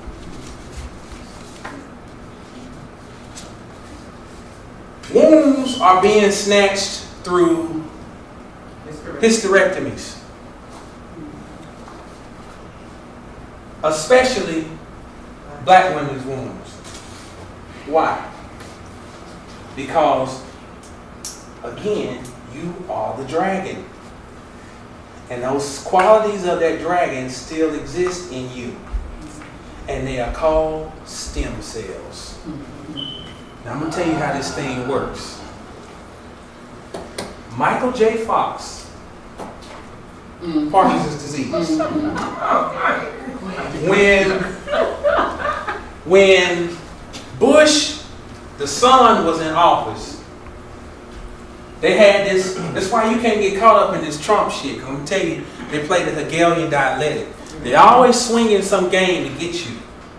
So Michael J. Fox was over here acting like he was a proponent of stem cell research to help out with his Parkinson's smokescreen. You had your so-called Christian right was saying, no, we ain't going to be destroying no embryos because God wants us to, all that bullshit. It was all a smokescreen. They were always working together because it wouldn't have shit to do with nothing. Parkinson's is just a side story. It was to get the stem cells out of your womb to give to a dead womb. Let me find this. I hope I brought this. And if I didn't, I need to be beat with a large spiked bat. Here we go. Multiple miscarriages caused by lack of stem cells in womb. Evidence. Exhibit A, Your Honor. Scientists have identified why some women experience multiple miscarriages. In research they hope could be used to develop a treatment. A lack of stem cells in the lining of womb causes women to miscarry repeatedly, researchers at the University of Warwick found. Researchers believe that the shortage makes the lining of the womb age quicker. Now hold up. Wait a minute now. Now, when we talk about something aging quicker, is that something that correlates with melanin? No. It's an anti-age. That's why people pop in melatonin pills to slow down the aging process. Shooting up with growth hormone. Pituitary, which is liquid pituitary gland from cadavers to slow down the aging process. So put 2 and 2 together. If you're talking about a womb that gets tired and old, Is that right? you do the math. Okay? Then you'll figure out why black women are being encouraged to have all these damn hysterectomies with the Nazi OBGYN doctor that you trust. First thing in Western medicine is, look, Western medicine works on this. I'll just use a different marker. When you have a problem, cut, burn, Snap. or poison. That's the remedy. Cut it, that's your, I can't spell it, it's something, hysterectomy. Burn it, that's your cancer, radiation. Poison it, that's your chemo. This is the holy trinity of Western medicine. Cut it, burn it, poison it. Because you're talking about an insane mind. Look, if you come to me and tell me I ain't got no damn medical training, I ain't got no physical therapy training, but I've been doing this shit, helping people with shit fucked up for 13 years now. If Wally come to me and say, my knee hurt, first thing I'm gonna do, I'm gonna get Wally's calf muscle. And I'm gonna have him, this called plantar flexion. He's gonna do this. I'm gonna be squeezing his calf muscle. I'm gonna move down, and I'm gonna move down 3 different spots because, now it don't make sense. He said his knee was hurting. Why am I going to his calf muscle? Because your body is not segmented. Why you got a heart specialist, you got an ear and nose and throat specialist, a gastroenterologist, you got a damn liver doctor, you got a foot doctor called a podiatrist, because they literally are insane and they think that the body is a bunch of just working parts that come together. No, it is a whole. But when you don't have a whole mind, you don't see things as a whole. So this is what gives birth to this. Cut it, burn it, poison it. Poison it is also not just the chemo, all them damn drugs. Poison your ass. And then we're going to get you, they had the thing about these people in Chicago, which is another reason we have to do this. All they keep putting on the news is, these poor niggas just keep killing each other in Chicago. What are we going to do? Then they put these black folk on there talking about, they get somebody with they comb they have, they always find the worst one, 15 teeth missing. I'm tired of this shit. And they put the camera, this be right there. Oh, yes. This is good stuff. Say it, Claricia. You know, and they keep putting, this goes all around the world, this image, that's warfare. So it's important that we do this. They put some black girl on there who says, this is how they play games. Well, she wanted to have her organs donated because she wanted to know she could give somebody else life. That's bullshit. See how they program? They program you that it's noble to put down to be an organ donor on your, because now we ain't got to go through no hoopla to get your shit. We ain't got to knock you over the head and give you food that causes your estrogen levels to rise, which creates the fibroid tumors that we then tell you is the reason we're going to cut out your womb for, or your uterus. Everything's connected. We poison the food source. Then we have the doctor over here that looks at you and say, I don't know why you like this. Guess you're fucked up. Let's just cut it out. And you up there with your legs cocked over. I trust you, Dr. Hitler. I trust you. And he goes to work and he's done his job. Now they got the organs and you paid for it. And now they got free access to you. And it is because they want part of it, they want your stem cells. Because you are magical. So I thought that was fitting to bring up, given that we're talking about the matrix, which means womb. So literally and figuratively, your womb created everything. This whole paradigm. So this is going to lead us up to the mystery of how are we going to end this? How are we going to end this? I'm trying to keep y'all dangling on the suspense with the little baby toy. I'm trying to keep y'all like, I wish this motherfucker get to the point. Okay. I learned that from Bobby Henry too. He waited till like 10 minutes after later. Okay, we're going to get into this science of the dragon now. Your leg and fell asleep and shit. So, just some statistics. This comes from Child Trends Data Bank. It says, this is talking about fertility rates. Non-Hispanic white women, 59.5. Non-Hispanic black women, 64.5. Hispanic, 72.1. Asian and Pacific Islanders, 60.7. And American Indian, 44. That don't even count, it's not even real Indians. So the point is, they are low on the fertility. How is it the black population always stays the same when these people are not producing babies? How is it the numbers don't ever, we always 60 million. For a while it was 40 million. How is it we're the most fuckingest people? Ain't got no money, but we don't fuck. I mean, that don't make no sense. How is our damn population not going up? So, somebody cooking the books. Now, on the flip side, there's my wife is a nurse. She's the first one who told me about this. This is some funny shit.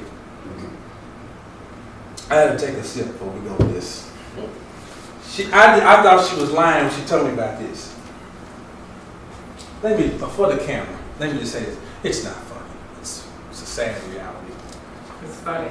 I love everyone. But the shit is funny. She said this is a condition called it's actually called wimpy white boy syndrome.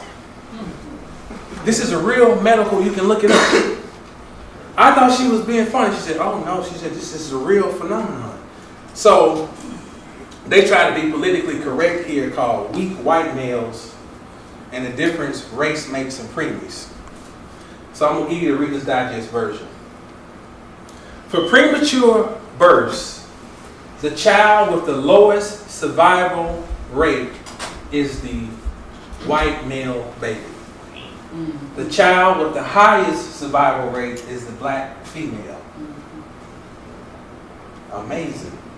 So they coined a term called wimpy white boy syndrome. Now what's interesting about that is what you got to know about premature births. The lungs are not fully developed. So what really is the issue is they have a problem of breath. Now you know Dr. Arlene drops on the breath all the time. The breath, the chi, the prana, Shakti energy, which is the fire. So he has low fire. What did I say is the two most powerful elements? Fire and water. The problem, or this still correlates with this character that we always talk about.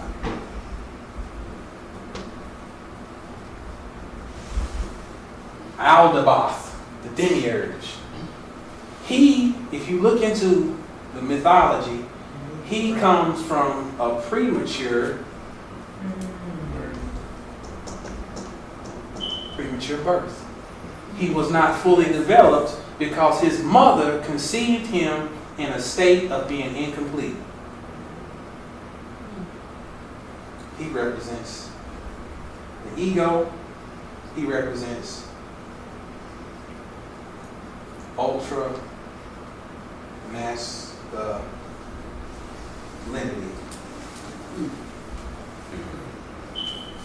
And not to bang on nobody about their preference or whatever, but it is actually ultra masculinity that leads to homosexualism. Over, anything ultra means you're going over. That means you're trying to compensate. So you're talking about a group that is naturally homosexual by nature. Now, nature always produces, what's the word I'm looking for? Mutations. So it's natural for there to be somebody that's going to be homosexual. Because nature produces, mutation don't mean, oh, you fucked up, or you know, it just means it's an anomaly. That's what a mutation means. But we're talking about to produce a whole nature, a nature that's something different. That's something that is not, comes from something that's incomplete. Y'all, did I make sense? Because I don't want people who be watching thinking, oh, I'm gay. No, I'm not bashing or banging on gay people. We're talking about this is an engine that is literally looking to produce a certain reality. It is normal for a man to feel an affinity for a woman and vice versa. But when you talk about somebody who has an agenda to try to create something, now that's coming from something that's from an incomplete origin. Y'all understand what I'm saying? Am I making sense? So all of that leads back to this same concept of this wimpy white syndrome. Go ahead, bro. Benjamin Button, he got dropped off, but his mama was black. On Benjamin Button, that Brad Pitt movie. I never saw that. His mom was black. Yeah, Taraji. She was his mama. But you know, the story was he was like an old man, then the older he got, the younger he got. But his mama was a black woman, like they dropped him off on her doorstep. So he was discarded. Yeah, so that's him.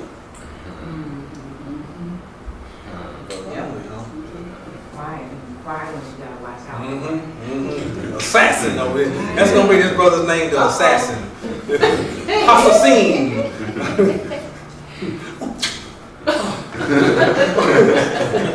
They hit me in each other. So yeah, good point. Problem with the breath. So okay, where am I at here? I want to talk about something here that when we get into stem cells, this gets into a whole lot of science. I'm not no trained scientist, but I got common sense. And I can pick apart stuff and get what I need to get out of it. Okay?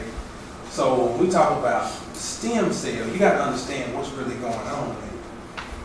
That stem cell has something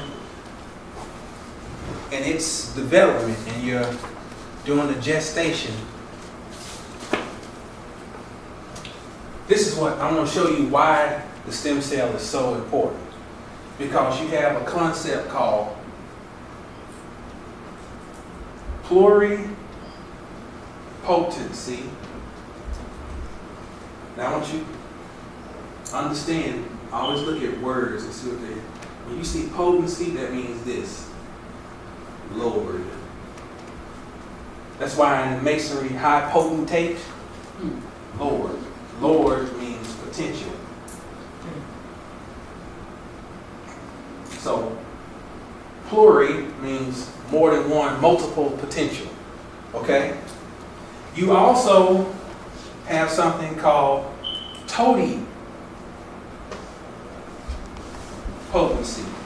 When you see the word toti, that means all. Okay? Let me tell you what's interesting about this. The pluripotent stem cells originate as inner mast cells within a blastocyst. Okay? That's like the second phase. But before they are pluripotent, they are totipotent. Now this is the kicker. Totipotent are classified as something called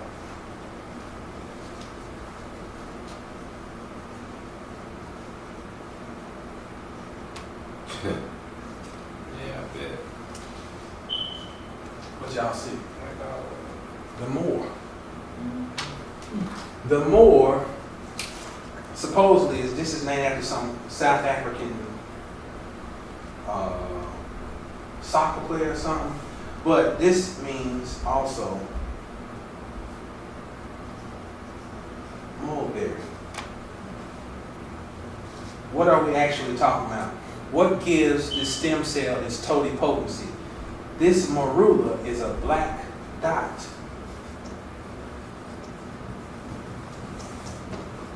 Y'all ever heard of the black dot? You heard Bobby talking about the Haddock point? Well, here's a connection now from a cellular biological standpoint. Manifests in physical reality of the black dot, the morula. And this is very difficult to harvest, so they go and they try to concentrate more on the pluripotency. But this is you, and that's the dragon. And this, black women, is why they want your womb. And they're gonna give it to you after you got to use the rest. Won't give it to you. It's ours now. Because somewhere in that paperwork they done had you already signed off on it, and all this long list of, you probably done signed it 15 times that it ain't yours no more, and then that they can do whatever they want. Not if you dead in your womb. Well, Not if you place intent against the womb, so it just goes lame and it doesn't do anything. well, I look at it this way. I say, why not give up your womb? See, this is where knowledge becomes power. If you understand how people are getting to a position where they are giving up their wombs, it's through food. And perms. All of the above. It's through putting foreign substances in your body that don't agree with your genetic makeup. Perms, food, stress, lack of exercise.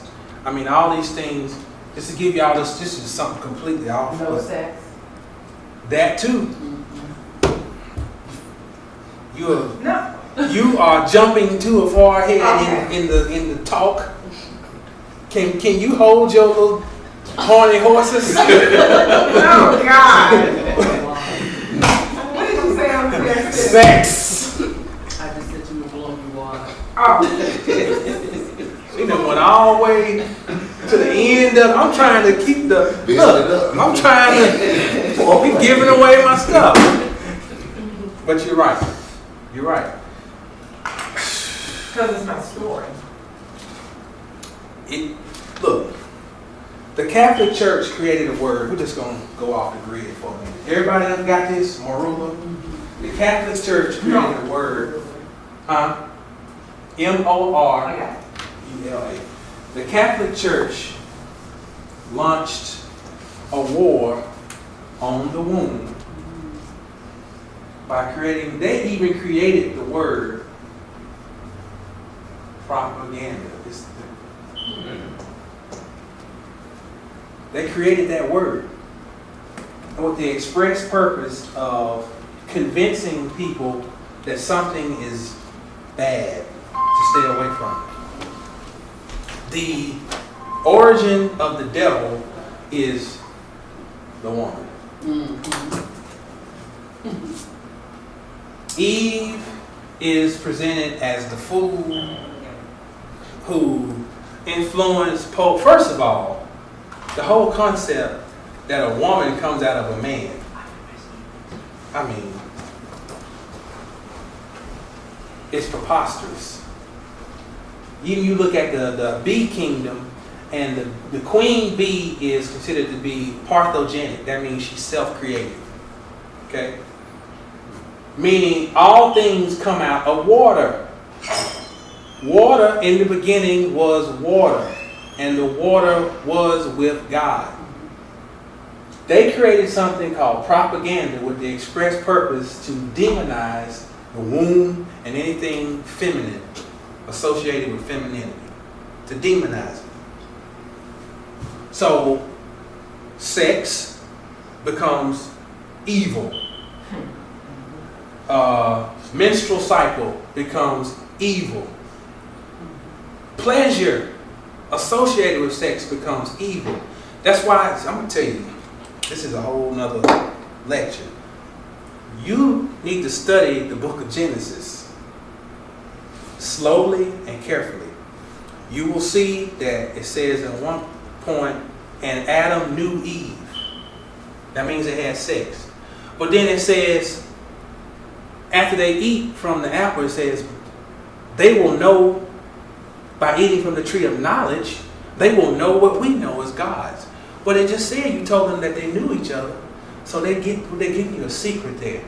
It's okay to have a Darwinian type of sexual relationship. That means you just like an animal. Mm-hmm. And we're coming together because it's springtime and it's time, we're in heat, it's time to procreate and make more babies. But when you get into something like tantra and sex magic, that becomes demonic because now you are aware of the powers of sex. And sex is not just the body, sex is this. Sex is what we are doing here. The word code is talking about a dick. Since ain't no children in here, when you decode something, you are going in something and wiping away all the cobwebs. Decoding the Matrix. Matrix is the one.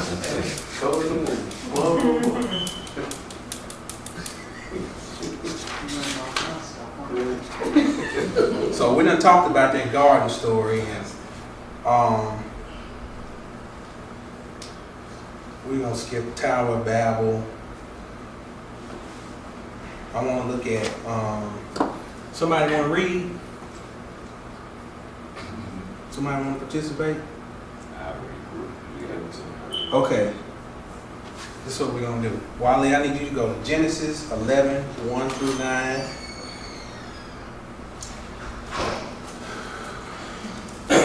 What's your name, sister? Olivia. Olivia Dunham. Off of Fringe. Olive. The pineal gland. Okay, since you just y'all little quiet assassins over here, we're gonna get Sister Olivia to read something here. Page 21. Hold tight. Give it a minute. We're gonna piece all this together.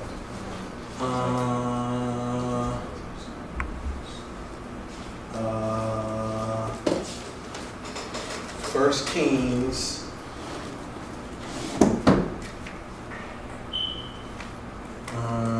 First Kings 7. We're gonna get this idea of the somebody. All right. First Kings. We're gonna start at chapter 7. Okay. Now we're gonna start at verse 7. 1 Kings 7, 13 through 14. Okay. First, I need Sister Olivia. I need you to read what I got highlighted there. The scattered. What is the effect of separation anxiety upon our languages? As a ship going down in the ocean may leave small particles behind scattered on the surface of the water. In a similar way, we may find many little words still floating on the surface of our languages. But in investing these small remnants, one can still identify the central idea which disappeared from expression. Okay. Notice the title of that section was what? The scattered. The scattered. Okay, I need you to read Genesis chapter 11. Now the whole earth used the same language and the same words. It came about as they journeyed east, and they found a plain in the land of Shinar and settled there. They said to one another, "Come, let us make bricks and burn them thoroughly." And they used bricks for stone, and they used tar for mortar. They said, "Come, let us build for ourselves a city, a tower whose top will reach into the heaven. Let us make ourselves a name, otherwise we will be scattered abroad above the face of the whole earth." Y'all hear that? Keep going. Read all the way to 9. The Lord came down to see the city and the tower which the sons of men had built. The Lord said, "Behold, they are one people. They all have the same language." And this is what they began to do. And now nothing which they purpose to do will be impossible for them. Come, let us go down. Let us go down and there confuse their language, so that they will not understand one another's speech. So the Lord scattered them abroad from there over the face of the whole earth, and they stopped building the city.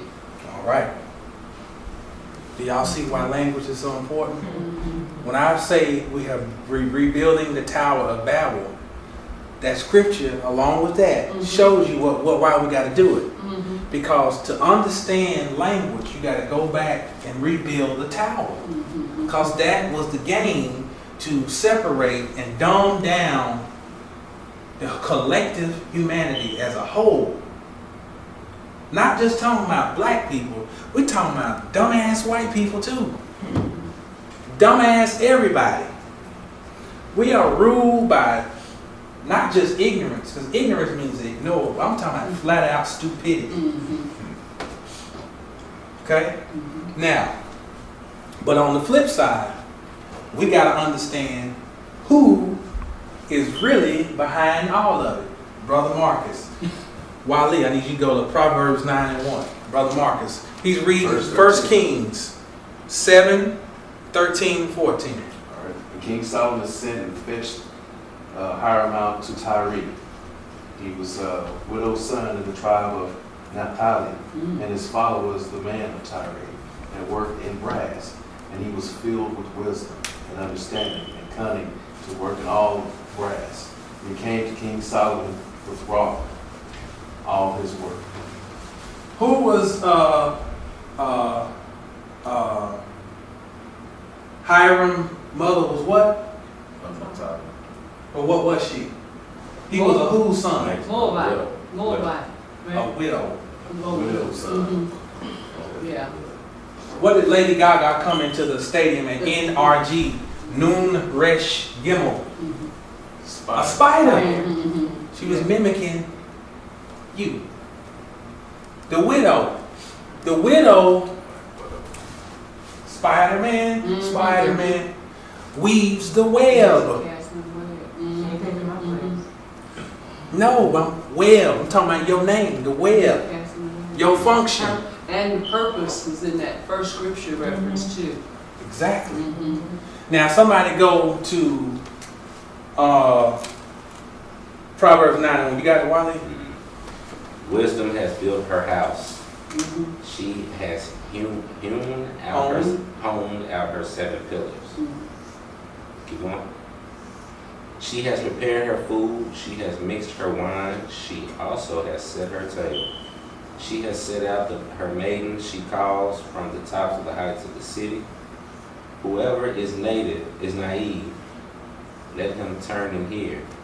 To him who lacks understanding, she says, "Come eat my food and drink my wine I have mixed." All right. That's the matrix. It's the web. So although we have this whole fiasco with this entity who comes and with his minions and say, let's scatter the language. Understand, in mythology, we're not talking about actual characters, we're talking about concepts. The concept of the ego mind comes in and wants to tear down the framework of the original. But even everything that is doing is still being directed by the widow. even the snatching of your womb, the degradation of you, everything, you are still directing the show. Because you created the whole matrix. The net, the web, you created it. Because ultimately, it was a trial process that you chose to put yourself through to enrich yourself. Understand the concept of falling. We talked about this last time. Things fall. I'm teaching one of my daughters, she's into basketball now. The concept of bouncing the basketball is about, it's a symbiotic relationship. The ball has to fall in order for it to rise. You're bouncing. And you have to find the rhythm of its rise to control how it falls again. Things have to fall for them to rise. This concept is of this great mother, which is this aspect of the mind falling down as shit to fertilize land so it then can return as new vegetation. You are really running the whole show. And those few of you who understand, along with us who understand, now have come to a point of the cycle where we've decided to collapse it. We've decided to collapse the matrix. And by decoding the matrix, we are collapsing it. Now I'm going to go on and I got a whole bunch of shit. But I'm going to skip ahead. I'm just going to give y'all the meat and potatoes. This is the matrix. And we'll leave the rest for if y'all got some questions or answers or whatever. This is the matrix. The matrix is a system of lives that go along. Circles, cycles. This is one. This is Jamal in 44,000 BC, Atlantis. Here comes Jamal again at 300 BC. Here comes Jamal again in 1820. 1910 or some shit. 1977. Okay. The version of Jamal born in 1977 came back on a mission. That Jamal turned 40 earlier this month. Very important birthday, okay? Understanding that my ultimate mission is to fuck all this up. And to teach people how to fuck this shit up, this matrix. And how do you fuck it up? Literally by fucking. Put your pole in the hole. This is how you destroy the matrix. Because your semen is salt water. Anybody ever participated in some oral activities? Okay. Is it salty?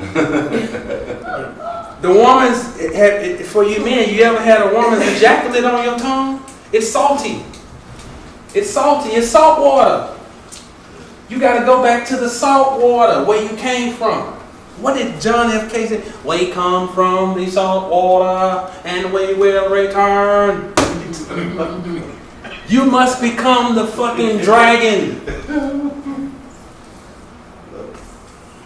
It's not just about fucking. It's about fucking in your mind. You have several penises. You got one up here called the pineal. This is the one that you were not supposed to use. It was okay to use this one just to procreate. But with this one starts working in tangent, with this one, now we got trouble. Because now you can create a reality or you can destroy one. Mind over matter, literally. So, this is how the matrix came in to reality, and it is how the matrix will be destroyed. So, if you got a mate, and y'all understand certain science. Dr. Eileen and them were building on this last night. Tantra. Why do you think sex is talked down so much in religion? You talking about you are created from this. You start out just like this. And you keep spiraling until you become dense physical reality. But it began from sexual intercourse.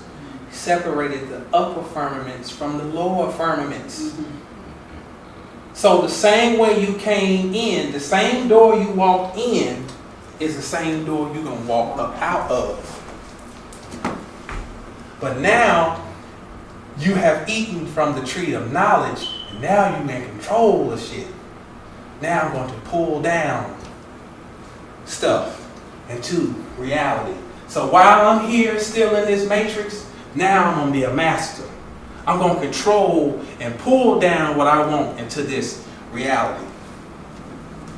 I told Sister Purpose the other day, my career that was before this, the shit is I had to come to the shit's over.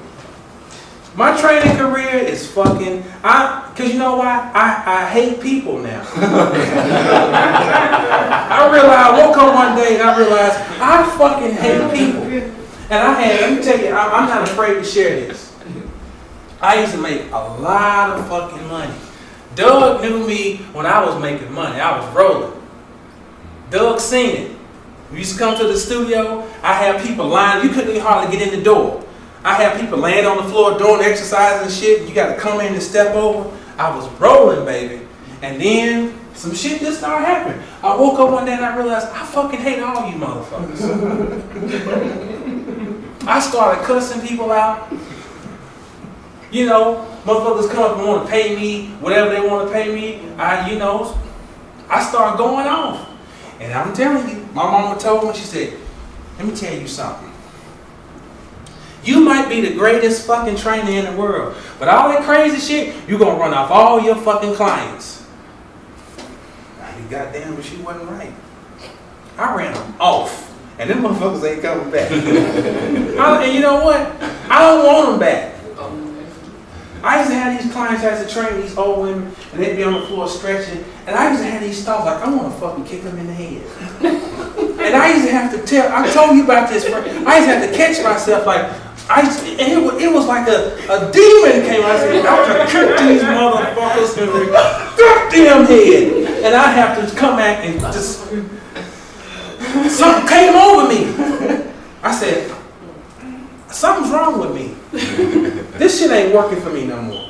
It don't. So I've been forced into something that don't seem very promising as far as making money, this shit. Talking about this is called fringe material that we're talking about.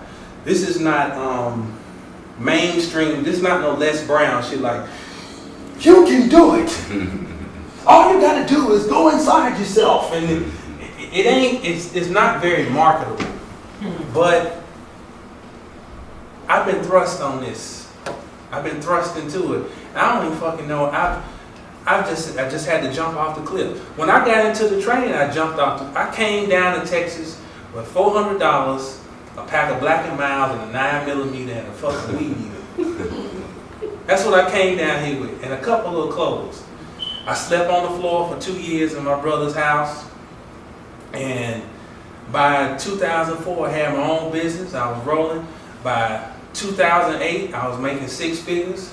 By 2011 I was fucking broke. Mm-hmm. I've been around like they talk the wave. Mm-hmm. I was the first person in my family to be full-fledged business owner, self-employed, and ended up being one of the brokest niggas in the Western Hemisphere. I've been through the gamut. And I used to be so proud. I ain't want people. I went pawn some shit yesterday. I was carrying my baby and everything. Just like, went pawn some shit. And you know what? I have no scruples with saying that. Because regardless of what people think, it ain't gonna change shit. Right. So there's a lot of pain that comes along with not having, but also a lot of freedom. I go to people's houses and people telling me all about Jesus and how it worked. I put the word on them. And then the next minute you talking about all this, I can't wear this to church because they talk about me. I'm like, well, how the fuck does this add up? And you don't tell me all about Jesus and you worrying about what the fuck you wear to church? And and her husband come on. I hear the same shit from all them churchified niggas. They always they want to quote you all this bullshit and then turn around and then contradict everything they say. Jesus, Jesus, Jesus, and the word. You know, I heard this brother, he's a Hebrew Israelite. He sounds militant, like he want to kill. I said, well, goddamn, don't everybody say God bless America, pass ammunition, and they go away across seas and kill up motherfuckers? But you okay with that? You talking about some nigga in Harlem on the street dressed up like a Power Ranger. Oh, you worried about him. He sound too militant. And we go across the damn the world and bully motherfuckers. The United States is based on bullying. Ain't got shit. Economy is in the fucking toilet. And but it's God bless America. And motherfuckers be crying and shit. I love my country. Make America great again. Damn it. We had a nigger for 8 years. God damn it. And people accept this shit in the name of Jesus. And you can bust them in the head. You ain't got to come and drop on you. Like, you ask them a question because they don't think. I said, well, what about that? She said, well, it's going to be a whole lot of it with Trump. No, that's not the answer. I asked you about your faith that you claim to stand up for that sanctions killing people. And you got your whole 10 commandments. Thou shalt not kill. Contradictions. But we're okay with that because we are people who like familiarity. And I'm the devil. I said, you better put oil all over this house when I leave. Because Satan just been up in this motherfucker. You better anoint everywhere I step. In the name of Jesus. Get these demons up out of here. Because I am. According to that shit that they tell you, I am the fucking devil. You just said the devil told the truth. I love it.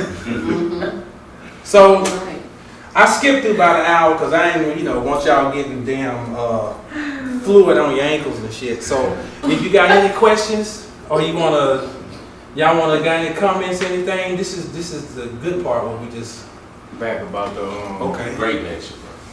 Yeah, but. Oh, thank y'all. Thank you.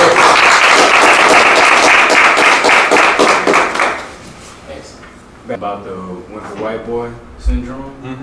Like now, and I know, pretty sure you can see like the propaganda, how they starting to kind of make it to where the black man's nature is what their nature was. Like they trying to make it like it's natural for like black men to be born homosexual. You seen that movie Moonlight? Yeah, that's how it kind of was in Moonlight. They had the young dude. He was asking, kids was teasing him and stuff when he was younger. They like called him a fag and all that, but they didn't show he didn't show no qualities of that.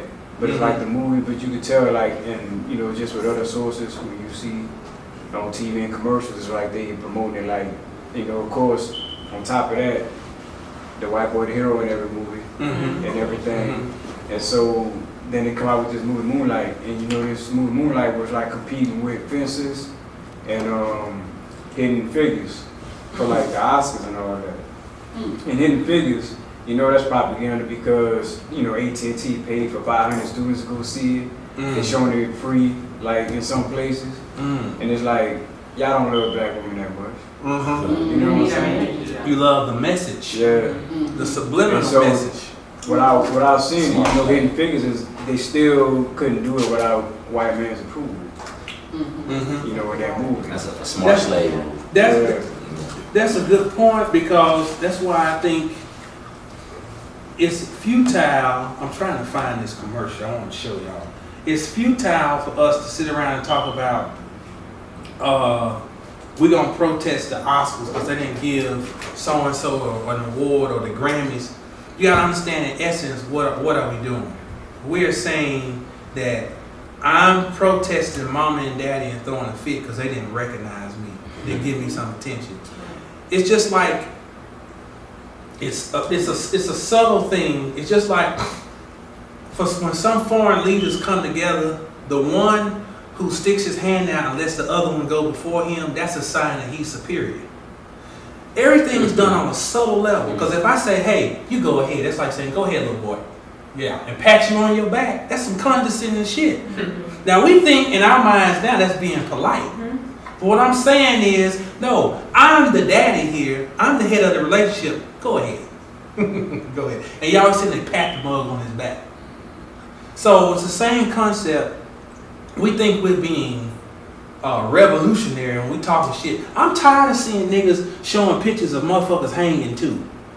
I'm tired of this shit. Because that shit is a program in your mind. I'm tired of going on Google. There's this one dude, I wish I could reach to the computer and punch this. He always got these pictures of black people hanging and their backs all wept up. Do you understand the trauma of you keep seeing that over and over? That becomes your reality. So, going back to what you're saying, brother, is somebody is telling you what the idea of what it means to be militant. What's militant is this shit right here. When we get together like this and stretch in this mind, just think of Dr. Eileen talks about the auric field. So that means when we are pushing that auric field, that means when they got this S-band radar that's detecting minute energy, understand that as our minds are expanding, we're giving off radiant energy. So you might go to South Dallas, I might go back to Arlington, one go to Grand Prairie, one go to Fort Worth. That shit is visible. With the right technology, you pick up like, hold on. Now I've got a problem down here in Dallas. There's a group of Negroes that seem to be getting into some of that higher shit. We need to spray some chemtrails and da. Because it sounds like just some old crazy conspiracy stuff, right? I'm telling you. Yeah, because I used to wonder, I'm like, is they doing it just because they know I'm in this area? Like, it be certain stuff. And you, look, and then you start thinking you ego tripping. Because you like, oh, they ain't trying to get little old me. But I'll tell you, why do helicopters need to keep flying over damn North Arlington? Anybody got helicopters flying over your house? One flew over my house and shook the windows at 4 o'clock in the morning. Because it's so low. A chopper, a real chopper. And I happened to be awake at that time. I'm like, what is really happening? And I can tell it's a helicopter because of the way it you can hear the choppers. Yeah, you can tell. Yeah. I'm the only one who seems to hear it in my house. I'm like, at 9 o'clock, 10 o'clock, 4 a.m., all the time. I came out of Walmart last night and a plane flew over Walmart. It sounded like a diesel engine in the sky. So it wasn't no commercial airplane. It almost looked like the Star Trek Enterprise. Big old round mass with something, fuselage coming back. When I was in North Carolina visiting my mama, they had a plane just kept circling. It would go down towards the airport and circle back up. Same type of old round looking weather plane looking thing. So did it have a mass on top of the plane? Yeah. Like a radar dish on top of it? That's AWACS. AWACS is basically it's a communication aircraft. It can communicate with the White House. It can scan over the horizon. It can do a lot of. Well, this area might be popular. Well, I'm gonna tell you what I feel awful damn flat. Some fat nigga in Arlington, I feel like. That's AWACS. I feel awful damn. It's like y'all doing all this for little old me. But even if it is chemtrails, it's really not working because, like, if you notice, in the morning it'll have that cold, and then by like 11 o'clock, 8 degrees outside. It burns through. It burns. I said, well, obviously, you can keep coming for you, but it ain't working. I'm glad you mentioned that. They just had a story about in Antarctica, a glacier just broke off the size of Manhattan.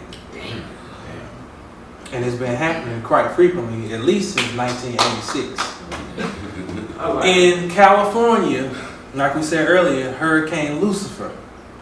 And then you got the dam that's breaking, and I think it's called Oroville. Yeah. So all hell gonna break loose. There we go. Okay. You had a hurricane just hit New Orleans. You know. Now, to me, I don't think that's hard. I think that's natural because it's funny how things. If you don't hear it reported on a lot in the news, then the shit really happened for real. When it's some shit they want to spin it and make you think it's the refugees are coming from New Orleans. What the fuck, a refugee?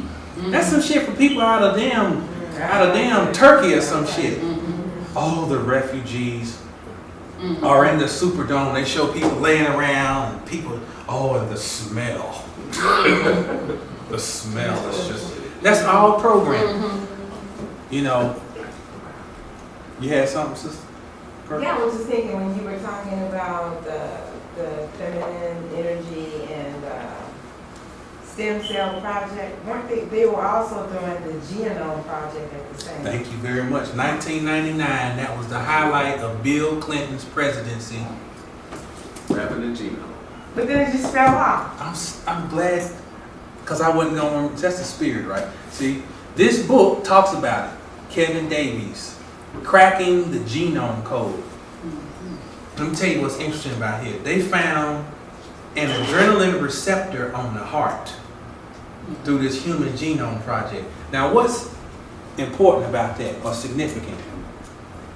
The number one weapon is you. So they give you all the stories about Chicago. Oh, they're killing each other. Poor Negroes. They give you all the stuff about Trump, and all this and that. The water in Flint. All smoke screens. The number one way to kill is to weaponize your target. That's the real shit. So when they discovered the human genome, they discovered how to turn you on to be a weapon on your own self. When I get some money, I'm gonna get this book called Type A Behavior. And this book is gonna back up what I'm saying here, or what's said in here. And my whole premise is that stress, being under constant stress, produces stress hormones, which that is talked about in this book. Cortisol. That's just one of them. Norepinephrine, histamines, adrenaline, insulin, all the diabetes is created because if your hormones click on to perform functions. Insulin is a driver, okay? So when sugar gets in the blood, insulin comes out of the pancreas and it drives the sugar where it is needed. So if I'm working out, or if I've just finished doing some weight training, when I get done, if I go and have this ginger lemonade with sugar in it, I have little receptors on my muscles. The muscles that I work, those receptors start sitting up and doing this. And then when I take the sugar in, that sugar is driven by the insulin to these insulin receptors. If I'm constantly having insulin in my bloodstream though, and I ain't got nowhere to go, the insulin becomes toxic. So if I'm constantly under stress, I got insulin sitting in my bloodstream and I have nowhere to send it. I have adrenaline, I have nowhere to send it. I have cortisol with nowhere to send it. And it starts building up inflammation. It starts becoming toxic. And that is how you weaponize your enemy. You use their mind to turn on mechanisms to shut their own self down. That's the real science. All that shit about healthcare, bullshit. Because healthcare, we don't care about nobody. We don't care about nobody. So that whole shit about healthcare, it's about wellness. You're not supposed to get sick. I wasn't supposed to have no damn flu. But I was weaponized through stress, and lack of rest, I made myself receptive to all the shit they spray. I let it get in. Because it's not an immune system, it's called a defense system. You're not immune to shit. You can get fucked up. Immune means, if you got immunity, that means, oh, it can't happen to you. It can happen, but you have defenses that you can build up through foods you eat and more importantly, through your mind. You are literally building up defenses to all of this bullshit by stretching our minds with activities like this. You read means ritual, it means arrangement. You are building up defenses against all you. We have been bombarded with attacks over and over and over. But we have mechanisms to fight back called higher consciousness. Question about that ice breaking off in that arc. This is where I look at it. The reason why I'm applauding for it, because to me, if we are all connected and our vibrations all rising, and the higher the vibrations, to me, just like a microwave, at 2.4 megahertz, it's heating up stuff. Don't you think that the heating up of the earth is actually a good thing? It's all going back to water. Without a doubt. If it's melting the ice becoming water, aren't we supposed to go back to it? You got to go back into the womb. Look, that's the whole concept of baptism in the church. You have to go back into the water and be reborn. So the powers that be want to give you a carbon tax. I don't know how taxing people to stop global warming. I guess they're trying to use that to dumb people down to lower the frequency in order to keep, I guess the Schumann resonance lower so the earth won't. It's all, that mannequin challenge embodies all that shit. You put out a challenge for people all around the earth for just breathe. And what they're saying is, we need you to freeze this matrix. Keep it.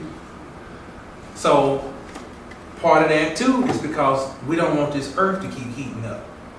When you have a fever in your body, the kundalini in the earth is reminiscent of the fever that you get when you have infection.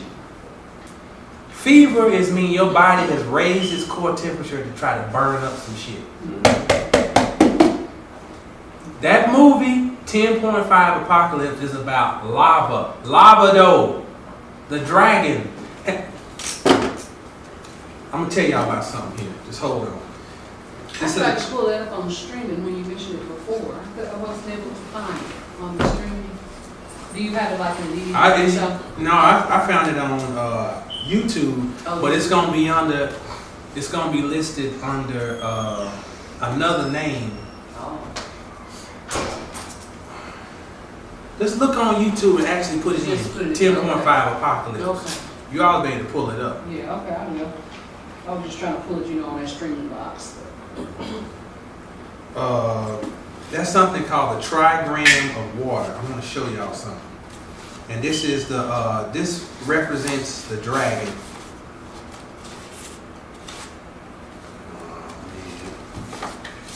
Trigram of water. And what it is basically it's water and it's fire encased in two strands of water. And it's basically the same concept we're talking about of the phallus inside of the vagina, which represents the dragon. Understand what the dragon really means. The dragon is a creature who can live in water, but it contains fire. That's what makes the dragon so powerful. It comes up out of water, but it spits. You found it?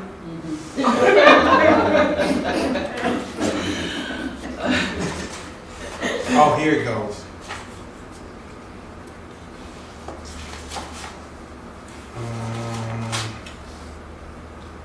Yeah. This is a nice little, if you want to create a little sigil, something.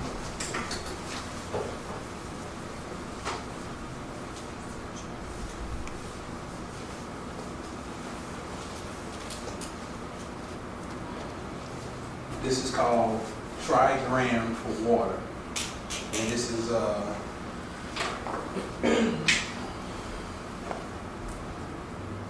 here, here, here. Very simple. I like the I chain. Yep. What did you say? What did you say? Like the I chain, you know, that All these different symbols. Hindu Yeah. Chinese. system of divination, I chain. Mhm. So what this means is these dual lines, this is water. And the I Ching is 8 of those. So that would Right. correspond to the 8 mitochondria being there in a woman. So that makes sense. Or also the 8 Sabbaths. The word Sabbath doesn't mean 7, it's 8. Mhm. And the Kabbalah was originally 8 Sephirah.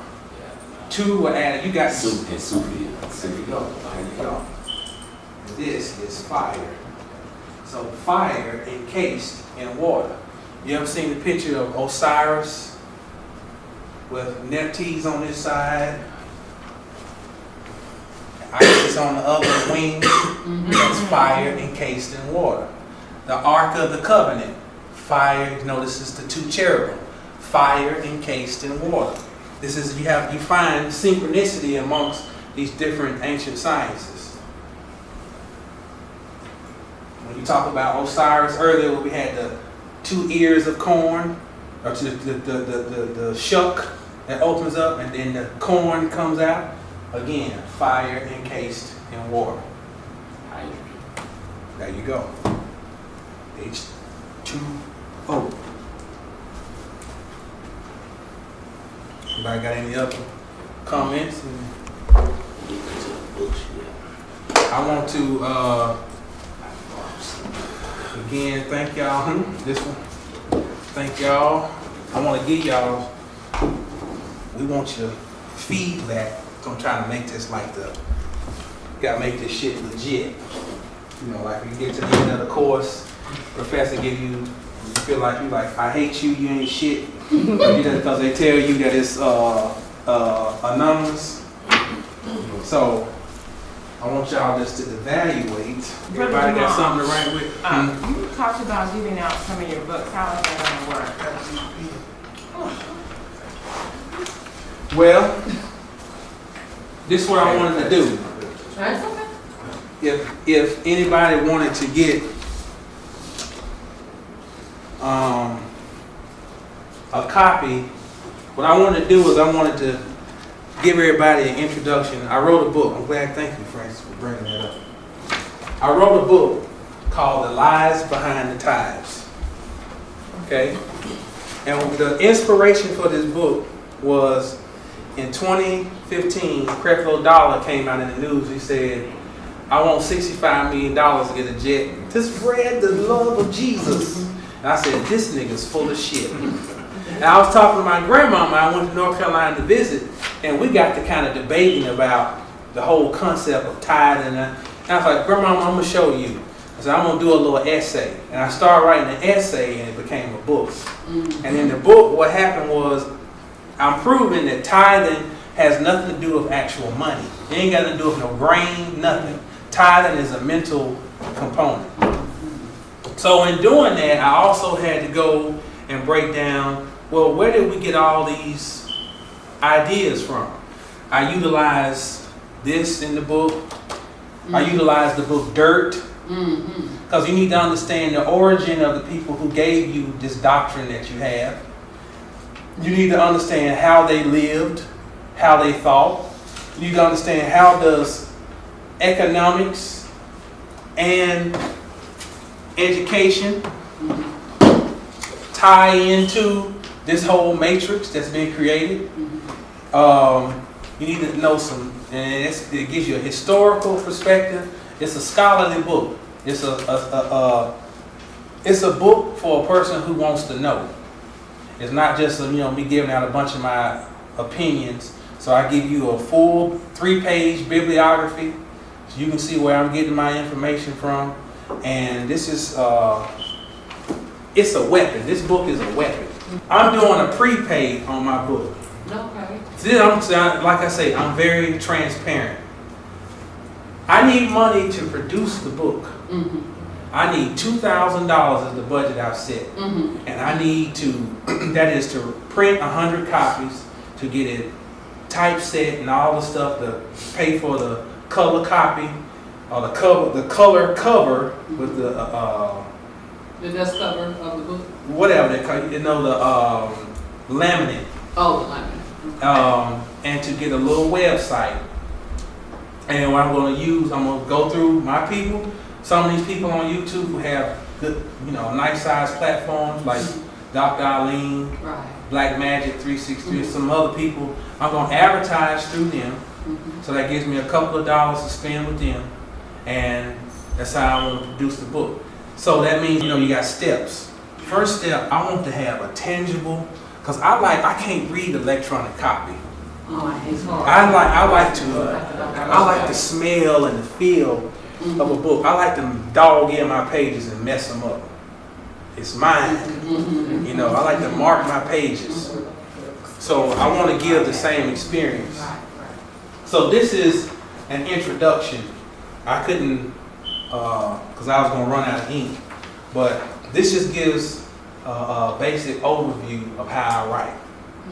Okay? This is the introduction to the book. It's this, let me read the first paragraph. The initial goal of this work was to prove that the Christian concept of tithing is flat out wrong, a lie, a misrepresentation of Scripture. In the process of working to support that thesis, it became clear that it was also necessary to go into further depth in regards to the esoteric meaning of other words that appear frequently in the Bible. By tracing their etymological roots, it reveals that the overall handling of that body of scriptures has resulted in one of the greatest hoaxes in human history, where people have lost hope in themselves to such degree that others, who know the truth, have been able to manipulate them beyond imagination. These people who have been in the know have always been a small percentage of the population, surviving by mastering the art of illusion, making themselves appear to be far more powerful than they truly are. So if you get this, I'm code breaking in this book. I'm giving up secrets. I'm breaking down what words truly mean. I'm going to break down that whole Genesis story of no, where God says, oh, and he knew her and it was okay. But then when they eat from the tree of knowledge, which is the same as knowing, now they have effed up. So you got to break that down. How is it knowing is okay here, knowing is not okay over there? So let's break down the etymology of the word know. So you can't sell that book for 40. You're right. Years. How heavy are you on the race thing in that? Because our people. I use the book Dirt. I have a chapter called European Origin, and I have a chapter called European Nature. And I'm going to break down, I'm heavily using the book Dirt. Is that book about like a queen of Europe or somewhere? Dirt? Not a queen. No. Dirt is by Terrence McLaughlin, and Dirt breaks down the savagery of Europe during the latter stages of the Black Plague. So the Black Plague, I've got several, I talk a lot about the Black Plague. And that's going from 12th century Europe to 17th century, 500 years of funk. And I ain't talking about P-Funk and the All-Stars. Yeah, I've heard something about that kind of book. My mother, she talks about some kind of queen of dirt.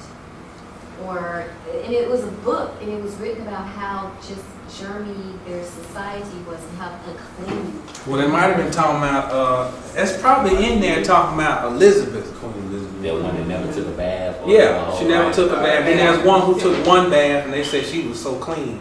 They have a story about 11th century guy that they sainted named Thomas Becket. And Thomas Becket, when he died, see, he was of the elite class. So he had on several layers of clothes. He never washed. And he had a wig on. When they took the wig off, there was a whole colony of gnats and maggots. But they have lice and maggots now. I mean, that's Yeah. Yeah. So if anybody wants a copy of this introduction, just put your name and I'll email it to you. How much of it? Y'all will be a part of this because it's going to be, I'm telling you, you're not going to be disappointed. If you think the lectures are just okay, then the book is going to be exponentially beyond, because I'm a better writer than anything I do in my life. I can write some shit. I am feeling like a million that made man appealing to the people who are willing to listen to top billing. Chillin' is an automat blowing from the ceiling. I hang watching snakes show their true colors pilling. 4 skins, 4 men hold up this building. Earth, wind, fire, water, secrets I'm concealing. I'm spiritual and soulful, don't matter what you're dealing. I'm seeing through your deck of cards, the fog I am piercing from the land of free thinkers, kings and sharp spades. The Nephilim superior, I'm opposite of a slave. The reader suggested lyricists flow crazy for days. If your face ain't on my page, you probably stuck in the maze. So if you wanna come out your cage and express a little rage against the system that degrades and traps us.